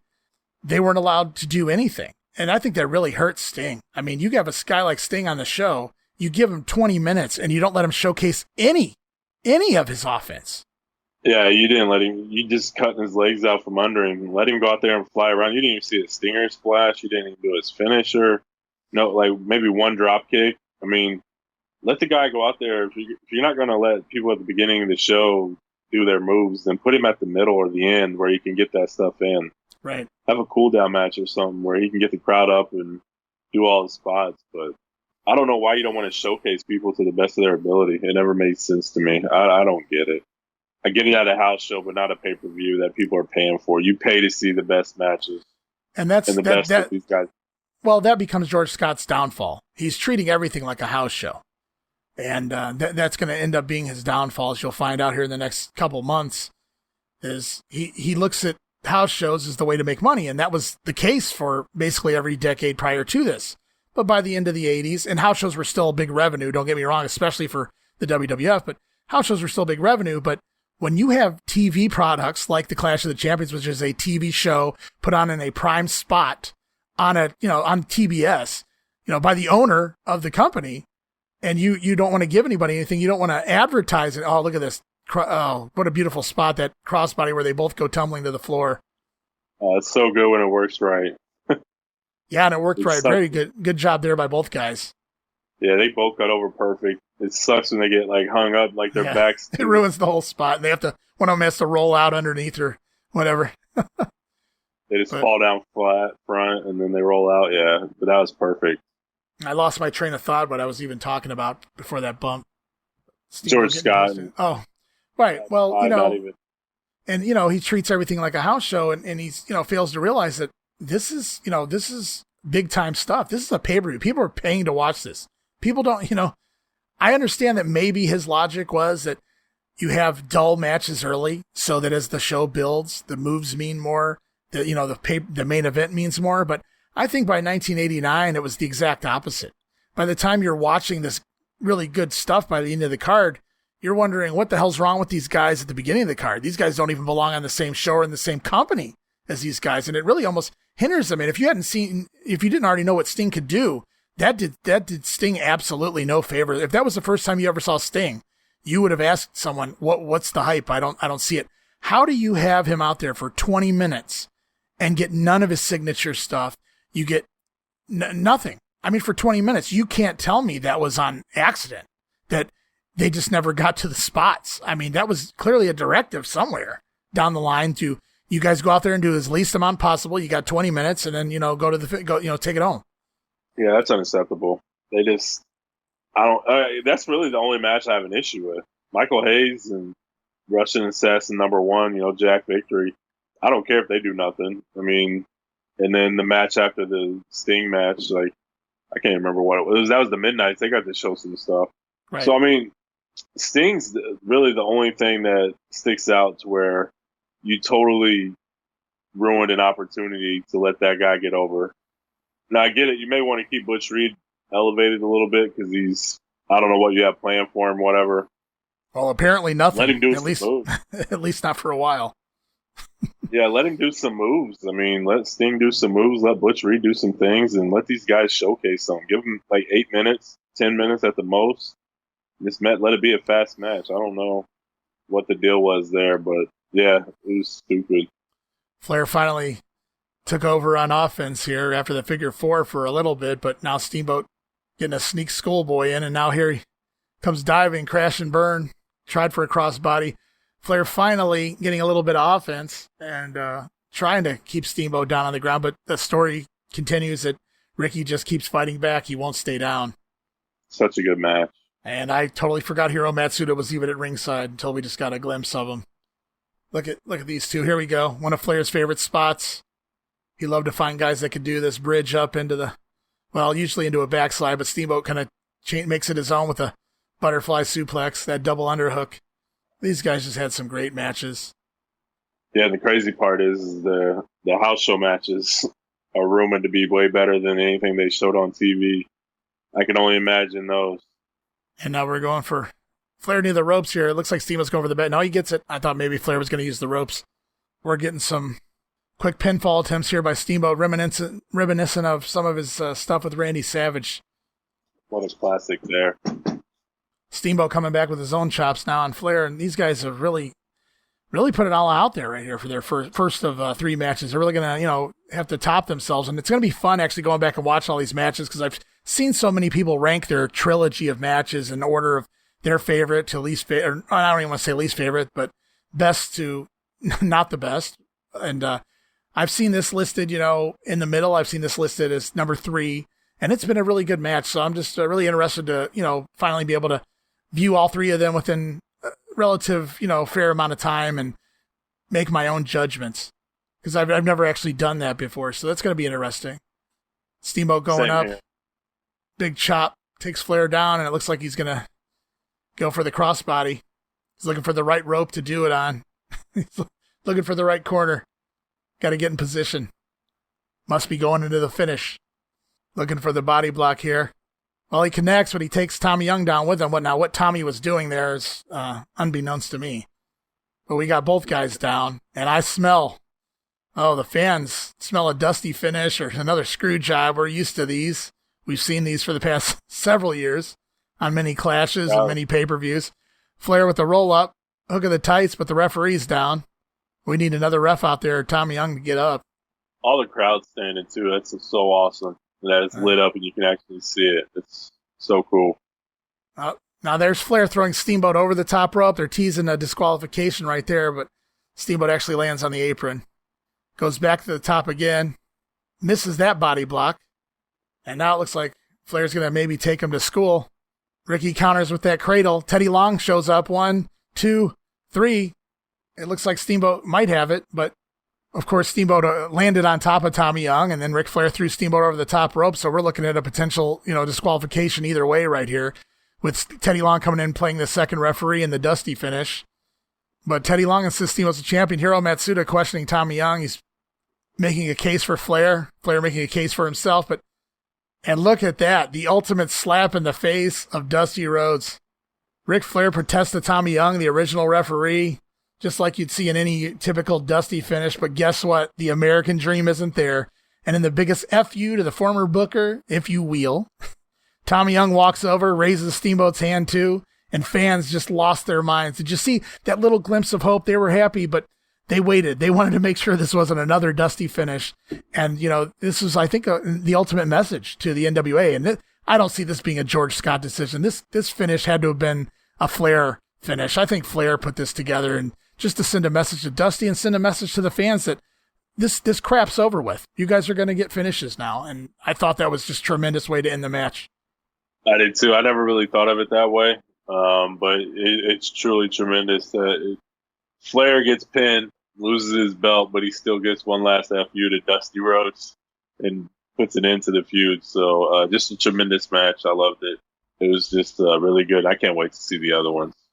So it looks like we've lost two things here tonight. Unfortunately, we've lost Steiner Watch 89, but I think we also seen the end of the Dusty finish, and I can't complain about that one. Me either. I don't think anybody can. We got Steve Casey in the background there in the ring getting ready. Yeah, that's another fun story. And there we got Bob Caudle backstage interviewing Ricky Steamboat, winning the world title. Steamboat's going to get some champagne in the eyes here in a minute. He'll go blind while he cuts a promo. Poor guy. But you mentioned Steve Casey in the ring, and it's funny you mentioned that because, believe it or not, this the pay-per-view was still on the air, and so they sent a basically what turns out to be a dark match out to the ring, but it was meant to fill time in case they needed to cut back to the ring to fill time, and it was Kendall Windham versus Steve Casey. And the funny story goes, though, that everyone in production and all the wrestlers, they were taking showers, getting ready to leave, and people in production were so busy doing like post-match, promos backstage and other things going on that they forgot they sent a match out to the ring. They forgot Kendall and Steve Casey were even in the ring to tell them to take it home. So the match actually supposedly goes 25 minutes before Kendall finally just, pins Casey because they realize they're not going to get a signal to go home. So I'd love to know where this hidden gem is in the vault of the, WWE. I'd love to see the 400 fans that stayed for that one. Yikes. Ouch. So the question I have here is Rick Steiner is not smart enough to know when to make a pinfall, but he knows how to pop a bottle of champagne and spray it in some dude's face. I don't know that Rick Steiner with his mental capacity should be drinking alcohol either. So that's another question. Somebody finally threw Steamboat a towel there. Thank God. He can finally see. Look how red his eyeballs are. Holy cow. But, going back to that Kendall Windham, Steve Casey match just real quick. I mean, just think about this. You just watched Steamboat and Flair have that match. And then you send these two guys who are, nothing more than curtain jerkers, especially Steve Casey. But, you send these guys who are nothing more than really, undercard guys back out there after Steamboat and Flair after 3 hours of wrestling and tell them to, go put on a, dark match, which I'm sure was filled with chin locks and arm bars. We regress back to that for 20 minutes. I mean, oh my, look at him. And you can see him in the background right now. Casey working the arm, just like I said, so it's just so funny. Good grief, man. Just, the fans aren't even paying attention that there's a wrestling match in the ring. Yeah, it's crazy. Only the NWA would do something like this. And, that's the story of Steve Casey and Kendall Windham. And I can sum it up in one soundbite. But hey, man, at least they got to be on the show. I'm sure they got a payday for it at the very least. So good for them. Absolutely. And I guess that concludes the show. Thanks everyone. I hope you guys enjoyed it. There's news coming soon. You can check it out on Twitter account and follow our Twitter account for that matter. But you can check us out on Twitter at Wrestling Grenade. That's RASSLIN Grenade for news and on the next episode and what we have planned. It's been fun doing these past couple watch-alongs, and I hope you guys have had, as much fun listening to us doing them as we have had doing them. And Steve, now it's right back to the grind as we review more NWA TV and talk more behind-the-scenes going-ons here in the next week and the next episode. Yeah, absolutely. It's definitely a grind, but it's fun. I've really enjoyed reliving this era of the NWA. To me, it's one of my favorite years, so I can't wait to see even more footage of it. So glad to be along for the ride, man. Absolutely. And, I just want to thank you for sticking with me for 3 hours here tonight. It's been a blast, and thanks for being here again this week.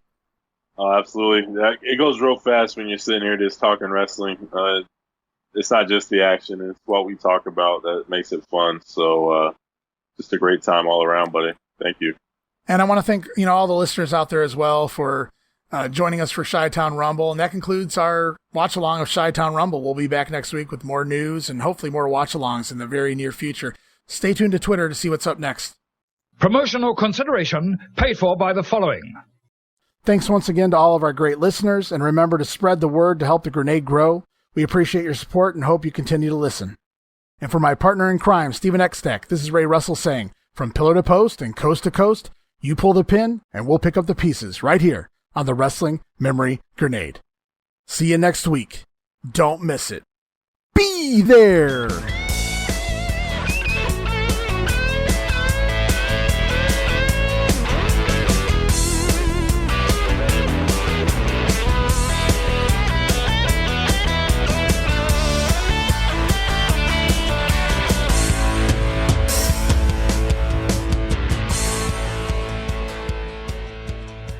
Road Warriors! Sound like you guys got some problems, dudes. Hey, you guys have got a whole lot of trouble coming your way. And when Kevin and the good doctor gets on you and plays a little howdy doody on your coconut, you guys, I see nothing but hard times coming your way.